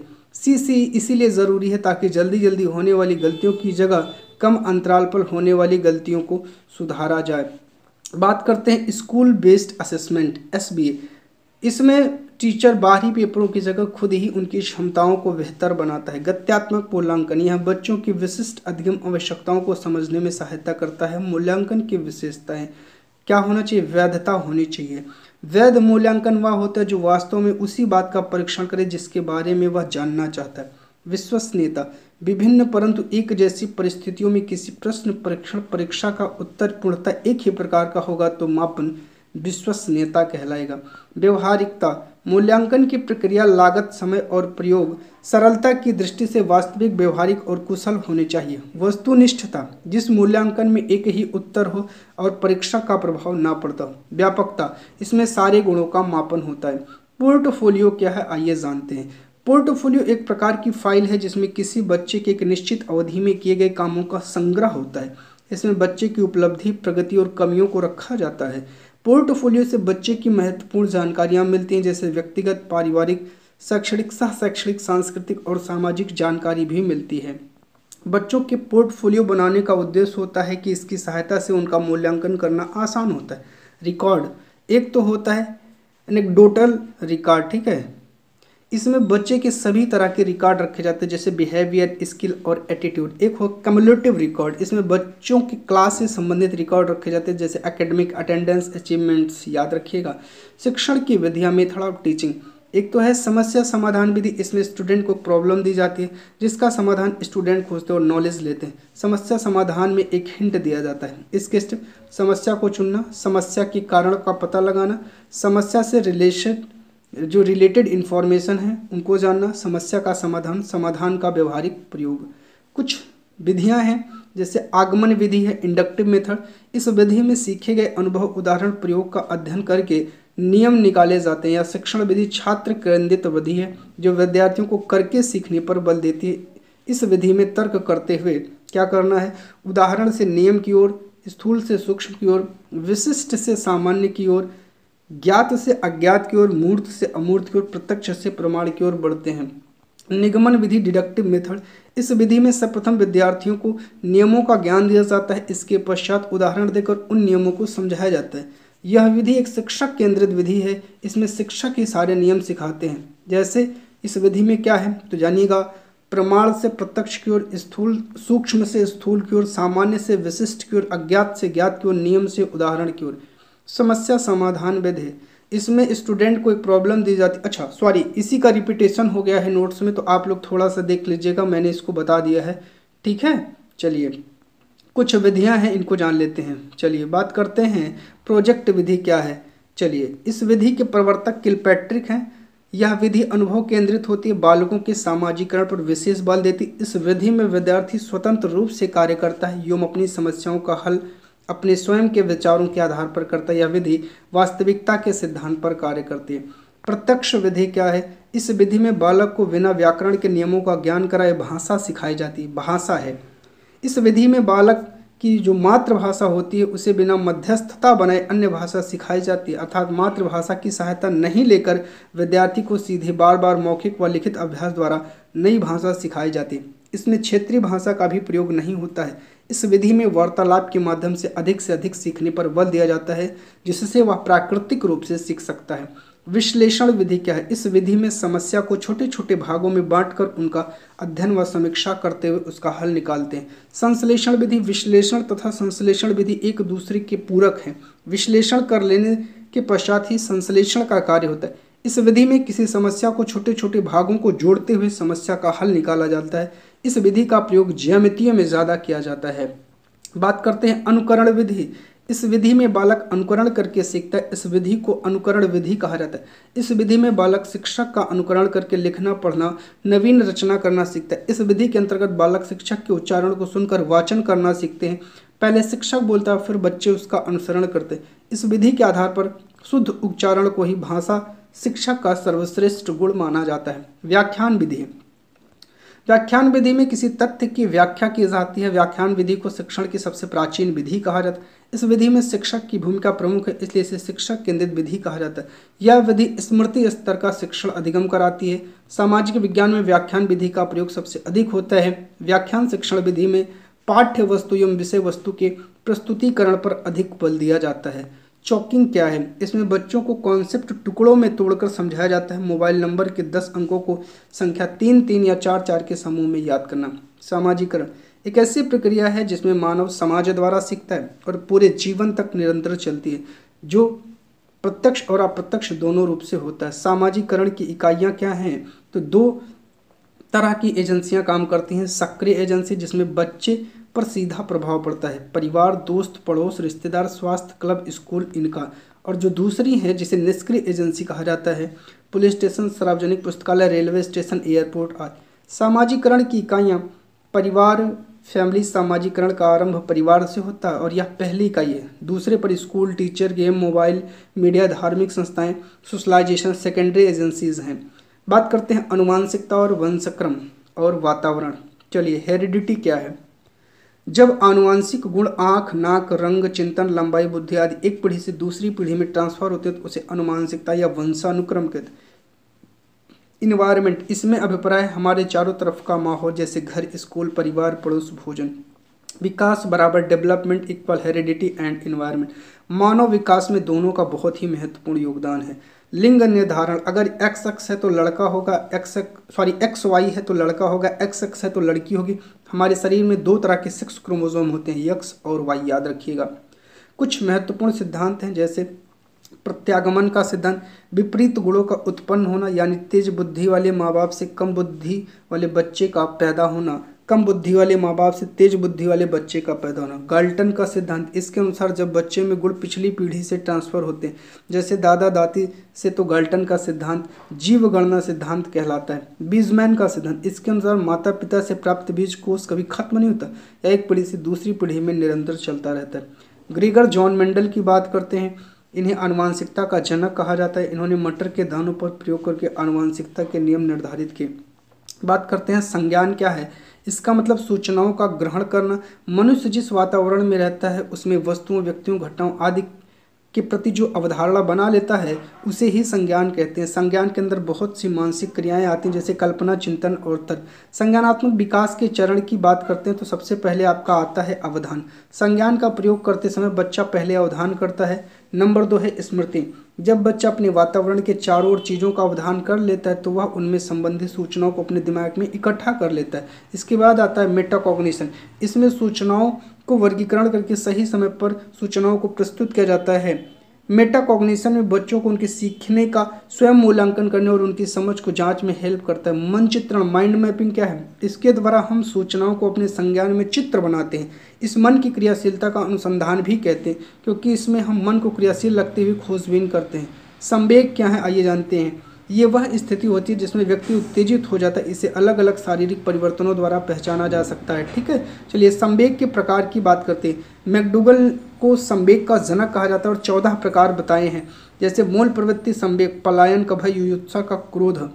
बात करते हैं निवृत्ति का घृणा है, जिज्ञासा का आश्चर्य है, से सुरक्षा का वात्सल्य, रचनात्मकता का संरचनात्मक भावना है, संचय प्रवृत्ति का स्वामित्व की भावना है, सामूहिकता का एकाकीपन है, काम का कामुकता है, आत्मगौरव का श्रेष्ठता की भावना है, दैन्य का आत्महीनता है, भोजन का अन्वेषण भूख है, हास का आमुद है। संज्ञान और संवेग आपस में संबंधित होते हैं। मोटिवेशन, अभिप्रेरणा क्या है? अभिप्रेरणा एक ऐसी आंतरिक शक्ति या बल, जोश, जुनून होता है जो व्यक्ति को लक्ष्य की ओर ले जाता है या अग्रसर करता है। जैसे पेपर पास करने के लिए बच्चों जो शक्ति लगा देते हैं। मोटिवेशन 2 प्रकार का है, इंटरनल और एक्सटर्नल, एक आंतरिक एक बाह्य। इंटरनल क्या है? जब कोई व्यक्ति किसी काम को करने के लिए अंदर से प्रेरित हो तो आंतरिक अप्रेरणा है। जैसे अगर कोई अपनी मर्जी से टीचर बनना चाहता है, वो आंतरिक रूप से प्रेरित है। दूसरा जिसे बाह्य अभिप्रेरणा दिया जाता है, कि जैसे जब कोई व्यक्ति किसी काम को करने के लिए बाह्य रूप से या दूसरों द्वारा प्रेरित हो, जैसे बाह्य अप्रेरणा कहलाती है कि बच्चा तुम टॉप करके दिखाओ, हम तुम्हें घड़ी देंगे, मोबाइल देंगे, ये सब चीज़ें। प्रिंसिपल ऑफ मोटिवेशन, अप्रेरणा के सिद्धांत। तो सबसे पहले बात करते हैं मैस्लो साहब का, मैस्लो का आवश्यकता पदानुक्रम या आत्मसिद्धि का सिद्धांत। इसके प्रतिपादक मैस्लो हैं। अब्राहम मैस्लो के अनुसार हमारी 5 तरह की आवश्यकताएं हैं। दैहिक आवश्यकता, सुरक्षा की मांग, आत्मीयता की आवश्यकता, सम्मान की आवश्यकता, आत्मसिद्धि की आवश्यकता। अभिप्रेरणा चक्र, इसमें आवश्यकता अंतर्नाद, प्रबल प्रेरणा, उद्वेलन, उत्तेजना, लक्ष्य निर्दिष्ट व्यवहार, उपलब्धि, उद्वेलन या उत्तेजना की कमी। निदानात्मक, उपचारात्मक शिक्षण। निदानात्मक, निदान का अर्थ कारण का जानना, यानी इसमें बच्चे की असफलता, कमी और कठिनाइयों का पता लगाया जाता है। उपचारात्मक शिक्षण का मतलब क्या है? बच्चों की कमियों का पता लगाने के बाद उनका समाधान किया जाता है, फिर दोबारा से शिक्षण करवाना उपचारात्मक शिक्षण है। भाषा और चिंतन, भाषा अपने विचारों को दूसरे तक पहुंचाना ही भाषा कहलाती है और भाषा और विचारों में गहरा संबंध है। बात करते हैं भाषा का स्वभाव कैसा है, तो मनोवैज्ञानिक क्रम है, सुनना, बोलना, पढ़ना और लिखना, याद रखिएगा। ठीक है, भाषा विकास के सिद्धांत, तो सबसे पहला है परिपक्वता का सिद्धांत। परिपक्वता से अभिप्राय कि भाषा अवयवों एवं स्वतंत्र स्वरों पर नियंत्रण होना, जैसे बोलने में जीभ, गला, तालु, ओंठ, दांत, स्वरतंत्र आदि परिपक्व होते हैं, तो भाषा पर अच्छा नियंत्रण होता है और अभिव्यक्ति यानी विचारों का आदान प्रदान भी अच्छा होता है। अनुबंध, किसी वस्तु को जोड़कर बताना। सहसावस्था में बच्चों को शब्दों की जानकारी मूर्त वस्तुओं से जोड़कर दिया जाता है, क्योंकि बच्चे किसी वस्तु को देखकर जल्दी सीख जाते हैं। अनुकरण या नकल करना, इसका सिद्धांत क्या?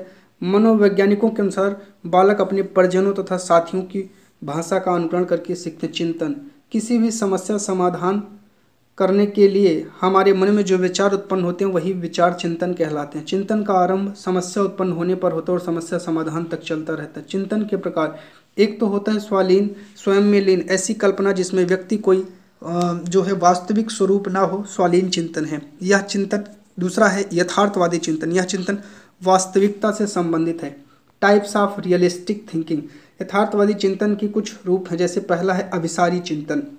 इसमें समस्या एक ही बिंदु पर केंद्रित होती है और समस्या का एक ही समाधान, जैसे भारत की राजधानी दिल्ली है, इसके द्वारा खोजा हुआ समाधान बंद अंत वाला होता है। अपसारी डाइवर्जेंट थिंकिंग, इसमें समस्याएं एक ही बिंदु पर केंद्रित नहीं होती, इसमें समस्या को कल्पना शक्ति एवं सृजनात्मकता का प्रयोग करके कई प्रकार से हल किया जाता है, जैसे दिल्ली की विशेषताओं का वर्णन करिए, इसके द्वारा खोजा हुआ समाधान मुक्त अंत होता है।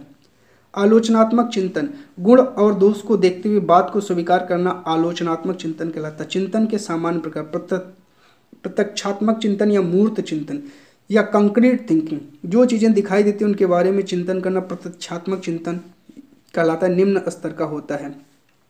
प्रत्यात्मक चिंतन या अमूर्त चिंतन एब्स्ट्रैक्ट थिंकिंग, जो चीज़ें दिखाई नहीं देती उनके बारे में विचार करना प्रत्यात्मक चिंतन है। काल्पनिक चिंतन, पूर्व अनुभवों के आधार पर कल्पना करना काल्पनिक चिंतन कहलाता है।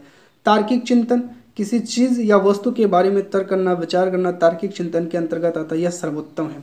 लिंग या जेंडर, एक सामाजिक संरचना है जो समाज द्वारा निर्धारित है। जेंडर, लैंगिक पूर्वाग्रह क्या है? इसमें मेल और फीमेल में अंतर किया जाता है, जैसे स्कूल कंपटीशन में बॉयज़ के स्थान पर गर्ल्स को प्राथमिकता देना। एक टीचर को हमेशा दोनों को बराबर मानना चाहिए और लड़का और लड़की में कोई अंतर नहीं करना चाहिए। लैंगिक रूढ़वादिता, जो चीज़ें तथ्य पहले से चलती आ रही हैं उन्हीं को मानना जेंडर स्टेरियोटाइपिंग कहलाता है। ठीक है, महिला घर के काम करती है और पुरुष बाहर के। शिक्षा का अधिकार अधिनियम RTE 2009। वर्ष 2000 में संविधान के 86वें संशोधन द्वारा अनुच्छेद 21 के भाग 3 के माध्यम से 6 से 14 वर्ष के सभी बच्चों को तो अनिवार्य एवं मुफ्त शिक्षा उपलब्ध कराने का प्रावधान किया गया है। इसको प्रभावी बनाने के लिए 4 अगस्त 2009 को लोकसभा में अधिनियम पारित किया गया। 1 अप्रैल 2010 से पूरे देश में लागू हुआ। RT का ऑफिशियल नाम है the right of children to free and compulsory education act 2009। निःशुल्क और अनिवार्य बाल शिक्षा का अधिकार अधिनियम 2009। धारा 12 क्या कहती है? RTE 9 के अनुसार प्राइवेट स्कूलों में कितने प्रतिशत सीटें गरीब विद्यार्थियों के आरक्षित होंगी? 25। प्रति व्यक्ति फीस लेने पर 10 गुना जुर्माना देना पड़ेगा।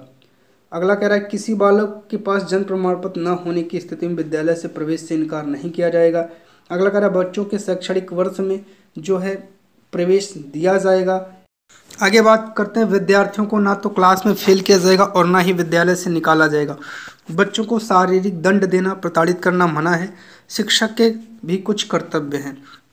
RTE 9 के अनुसार शिक्षक को गैर शैक्षणिक कार्यों में नहीं लगाया जा सकता, जनगणना, चुनाव, आपदा प्रबंधन को छोड़कर। इसके अनुसार प्राथमिक कक्षाओं में छात्र एवं शिक्षक का अनुपात 30:1, उच्च प्राथमिक स्तर पर अनुपात 35:1 होगा। बात करते हैं आगे हम लोग बात करेंगे 1 से 8 तक प्रवेश दिए गए सदस्यों की संख्या 200 से अधिक है तो विद्यार्थी एवं शिक्षक का अनुपात 40:1 होगा। यदि प्राथमिक स्तर पर 150 से अधिक बच्चे हों तो इसके लिए प्रधान अध्यापक और 5 शिक्षक। 9 के अनुसार शिक्षक के लिए एक सप्ताह में न्यूनतम 45 घंटे कार्य करना है। RTE के अनुसार प्राथमिक स्तर पर न्यूनतम शैक्षणिक घंटे व कार्य दिवस 800 घंटे 200 दिन का होगा और उच्च प्राथमिक स्तर पर 1000 घंटे और 200 दिन का होगा। किस कक्षा तक बालक को निष्कासित नहीं किया जा सकता? तो कक्षा 8 तक बालक को निष्कासित नहीं किया जा सकता। आगे है 1 से 5 के बालकों के घर से स्कूल की दूरी 1 किलोमीटर होनी चाहिए। RT 2009 के अनुसार SMC है, इसका जो अध्यक्ष है वो अभिभावक है। इसके अनुसार जो है दिव्यांग बच्चों के लिए मुफ्त शिक्षा 18 वर्ष तक है। आगे बात करते हैं स्कूल के विकास के अनुदान एवं खर्च का उत्तरदायित्व विद्यालय प्रबंधन समिति का होगा। सभी बालकों को समावेशी शिक्षा के अंतर्गत जो है शिक्षा देना होगा। ठीक है, चलिए आगे बात करते हैं NCF 2005 की। राष्ट्रीय पाठ्यचर्या की रूपरेखा 5 एक ऐसा दस्तावेज है जिसमें ऐसे विषयों पर चर्चा की गई कि जो बालकों को क्या और किस प्रकार से पढ़ाया जाना चाहिए।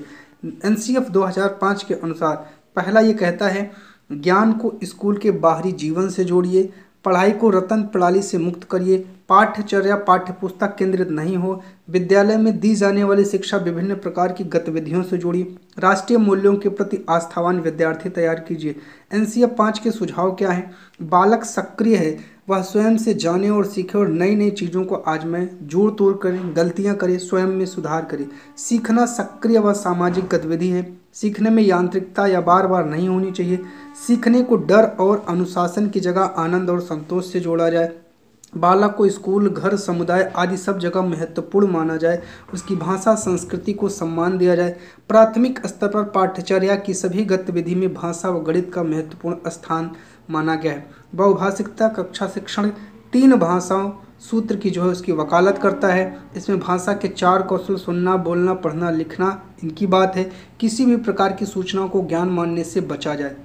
अगला कह रहा है विद्यार्थियों को दी जाने वाली शिक्षा में शिक्षण सूत्र जैसे ज्ञात से अज्ञात, मूर्त से अमूर्त, ठीक है, आदि का प्रयोग हो। सजा व पुरस्कार की भावना को सीमित करें। सह शैक्षणिक गतिविधियों में बच्चों और अभिभावकों को जोड़ा जाए। विशाल पाठ्यक्रम व मोटी मोटी किताबें शिक्षा प्रणाली की असफलता का प्रतीक है। मूल्यों को उपदेश देकर नहीं वातावरण देकर स्थापित करें। पुस्तकालय में बच्चों को स्वयं पुस्तक चुनने का अवसर दें। सांस्कृतिक कार्यक्रमों में मनोरंजन के स्थान पर सौंदर्य बोध को बढ़ावा दें। शिक्षकों को अकादमिक संसाधन व नवाचार आदि समय पर पहुँचाएं। समुदाय को मानवीय संसाधन के रूप में प्रयुक्त होने का अवसर दें। मानसिक स्तर एवं योग्यता के अनुसार पाठ्यक्रम का निर्धारण बालकों के चौमुखी विकास पर आधारित पाठ्यचर्या है। सभी विद्यार्थियों हेतु समावेशी वातावरण तैयार करना। NCF 5 5 विधियों पर जोर देता है। करके सीखना, निरीक्षण विधि, परीक्षण विधि, सामूहिक विधि, मिश्रित विधि, याद रखिएगा। एनसीएफ 2005 में शिक्षक के प्रति दृष्टिकोण शिक्षक ज्ञान का स्रोत नहीं बल्कि एक सुगम करता है, फैसिलिटेटर है, जो सूचनाओं को अर्थबोध में बदलने की प्रक्रिया में विविध उपायों द्वारा बच्चों की सहायता करता है या उसकी सहायता हेतु है। बात करते हैं एनईपी 2020 के। जून 17 में इसरो के पूर्व चीफ डॉक्टर के कस्तूरी रंजन की अध्यक्षता में एक समिति का गठन किया गया। इस समिति ने मई 2019 में एनईपी का मसौदा तैयार किया। नेशनल एजुकेशन पॉलिसी 2020 वर्ष 1968 और वर्ष 1986 के बाद स्वतंत्र भारत की तीसरी शिक्षा नीति है। एनईपी 2020 के तहत कुछ प्रावधान हैं। केंद्र व राज्य सरकार के सहयोग से शिक्षा क्षेत्र पर जीडीपी के 6% हिस्से के बराबर निवेश का लक्ष्य रखा गया है। कैबिनेट द्वारा एमएचआरडी का नाम बदलकर एजुकेशन मिनिस्ट्री करने की भी मंजूरी दी गई। आगे कहा गया वर्ष 2030 तक अध्यापन के लिए डिग्री जो न्यूनतम होगी वो 4 वर्षीय बीएड एकीकृत होना चाहिए। नई शिक्षा नीति के तहत एमफिल को समाप्त कर दिया गया है। स्कूल एजुकेशन, इसमें कहा गया है, यहाँ से क्वेश्चन बनता है, वर्तमान की 10+2 वाली स्कूल व्यवस्था को 3 से 18 वर्ष के सभी बच्चों के लिए पाठ्यचर्या और शिक्षण शास्त्रीय आधार 5+3+3+4 की नई व्यवस्था में करने की बात करता है। इसके सिद्धांत क्या हैं, आइए जानते हैं। संरचनात्मक समझ पर जोर देना, ना कि रटंत पद्धति और केवल परीक्षा के लिए पढ़ाई। बहुभाषिकता और विविधता को प्रोत्साहन देना, क्योंकि बहुभाषी होने के उच्च संज्ञानात्मक लाभ होते हैं। सीखने के लिए सतत मूल्यांकन पर जोर देना, ना कि साल के अंत में होने वाली परीक्षा को केंद्र में रखकर। शिक्षण और मूल्यांकन का उद्देश्य बच्चों को सीखने की प्रक्रिया में मदद करना। छात्रों की प्रोग्रेस के एवोल्यूशन के लिए परख नामक एक नए जो है सेंटर की स्थापना की जाएगी। बच्चों की शिक्षा का माध्यम कम से कम 5th क्लास या 8th क्लास तक उसके घर की भाषा या मातृभाषा स्थानीय भाषा में होगी।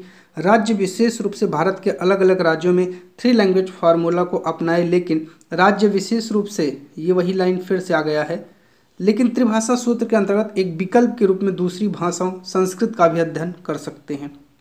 राष्ट्रीय शिक्षा नीति 2020 के अनुसार भारत सरकार की एक भारत श्रेष्ठ भारत पहल इस बात पर बल देती है कि विद्यार्थी अधिकांश रूप से भारतीय भाषाओं की उल्लेखनीय एकता के बारे में जानेंगे। कक्षा 6 के लिए एक अतिरिक्त भाषा के रूप में शास्त्रीय भाषा, क्लासिकल लैंग्वेज, तमिल, तेलुगु, कन्नड़म, मलयालम, उड़ीसी, पाली, फारसी आदि का अध्ययन करना। माध्यमिक स्तर पर अतिरिक्त विकल्प के रूप में विदेशी भाषा, कोरियन, जापानी, थाई, फ्रेंच, जर्मन, स्पेनिश, पुर्तगाली और रूसी का अध्ययन। एनईपी 2020 यह सीखना कि कैसे सीखना है और मानकीकरण से लचीलापन की ओर बदलाव का प्रस्ताव रखती है। हर बच्चे की विशिष्ट क्षमता, रचनात्मकता, तार्किक सोच, नवाचार और समालोचनात्मक चिंतन की पहचान करना और उनके समग्र विकास के लिए प्रयत्न करना। समावेशी शिक्षा बराबर है सभी के अधिगम के लिए। आगे बात करते हैं दिव्यांग अधिकार अधिनियम 2016। यह समावेशी शिक्षा को एक ऐसी व्यवस्था के रूप में डिफाइन करता है जहां सामान्य व दिव्यांग सभी बच्चे एक साथ सीखते हैं।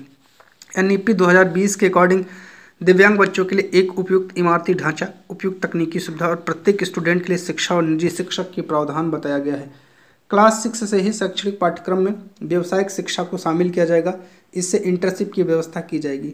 पाठ्यक्रम की विषय वस्तु को प्रत्येक सब्जेक्ट में कम करके इसे बेहद बुनियादी चीज़ों पर केंद्रित किया जाएगा ताकि आलोचनात्मक चिंतन, खोज आधारित चर्चा आधारित विश्लेषण आधारित अधिगम पर जरूरी ध्यान दिया जा सके।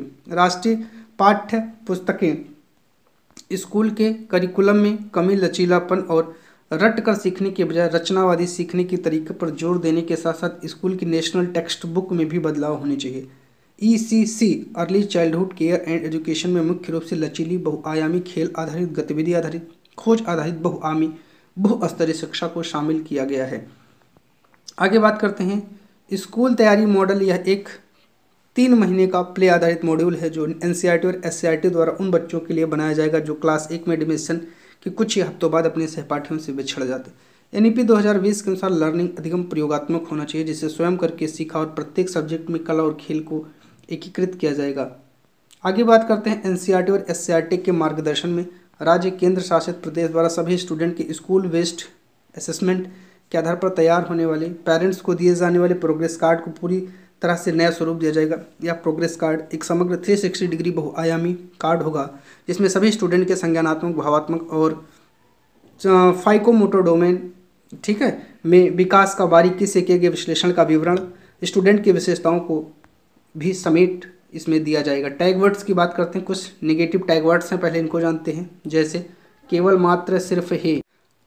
आगे बात करते हैं रटना, याद करना, कंठस्थ करना, दंड, सजा, समस्या, बोझ, हतोत्साहित, पुस्तक केंद्र शिक्षा, खाली स्लेट, कोरी प्लेट, लैंगिक असमानता, बच्चे के विचार, मातृभाषा, त्रुटियों को महत्व न देना, निष्क्रिय, अलैंगिक असमानता, बच्चे के विचार, मातृभाषा, त्रुटियों को महत्व न देना, रोजगार, व्यावसायिक शिक्षा, उच्च ग्रेड की शिक्षा, तकनीकी, वैज्ञानिक शब्दावली, सीमित व्याख्या।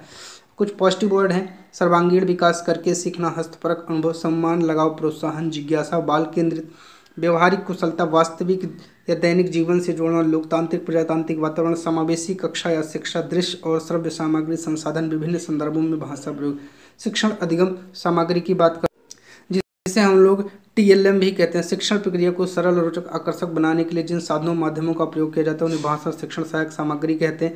ये प्रभावशाली, रुचिकर और अस्थायी अधिगम इससे होता है। इनसे कठिन एवं भूतकाल की घटनाओं को आसानी से स्पष्ट किया जा सकता है और इसमें समय की भी बचत होती है। शिक्षण अधिगम सामग्री के प्रकार इंद्रियों के आधार पर 3 प्रकार के। पहला है श्रव्य, मतलब ऑडियो लर्निंग। इस प्रकार की सामग्री बच्चे सुनकर ज्ञान को अर्जित करते हैं। इसके उदाहरण रेडियो, टेप रिकॉर्डर, ग्रामोफोन, चलचित्र, लिंगुआफोन, भाषा प्रयोगशाला आदि। दृश्य सहायक सामग्री, इसमें सिर्फ आपको दिखाई देगा, जैसे श्यामपट्ट, बुलेटिन कार्ड, फ्लोलिन बोर्ड, मानचित्र, ग्लोब चित्र, रेखाचित्र, कार्टून, मॉड्यूल, पोस्टर, ठीक है, स्लाइड, फिल्म स्ट्रिप, ठीक है, ये सारी चीज़ें।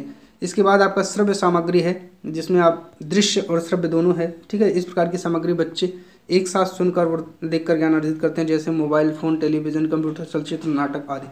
तकनीकी के आधार पर कठोर उपागम, मृदु उपागम, 2 उपागम है, ठीक है। परिक्षेपण के आधार पर प्रक्षेपी सामग्री, जिन चीज़ों के प्रदर्शन के लिए मशीनों की जरूरत होती है वो प्रक्षेपी सामग्री है, slide, film strip, overhead projector आदि। अप्रक्षेपी सामग्री, जिन चीज़ों को प्रदर्शन के लिए मशीनों की जरूरत नहीं, अप्रक्षेपी सामग्री, जैसे श्यामपट्ट, चार्ट, पाठ्य पुस्तक आदि। NCERT के अनुसार जैसे आपके ग्राफिक्स, चित्र, डिस्प्ले सामग्री, इसमें क्या है, ब्लैक बोर्ड है, बुलेटिन बोर्ड है, फ्लैन बोर्ड है। त्रिआयामी सामग्री मॉडल है। श्रव्य सामग्री रेडियो, टेप रिकॉर्डर, लिंगुआफोन है, ठीक है। प्रक्षेपी सामग्री स्लाइड, फिल्म स्ट्रिप है। प्रक्रिया सामग्री अभिनय और चित्र भ्रमण है। इस प्रकार प्यारे साथियों आपकी CDP की क्लास कंप्लीट हो जाती है। ये मैराथन आपकी कंप्लीट हो चुकी है। अगर आपको कहीं भी किसी भी प्रकार की दिक्कत हो तो कमेंट जरूर करके देखिए। वीडियो बहुत लंबी हो गई है, इसीलिए थोड़ा सा बीच बीच में तीव्र गति से पढ़ाएं, उसके लिए क्षमा करिएगा। नोट्स पूरा देख लीजिएगा। किसी को नोट्स चाहिए होगा तो बताइएगा, आपको फ्री में नोट्स मिल जाएगी। बहुत बहुत धन्यवाद आप सभी का।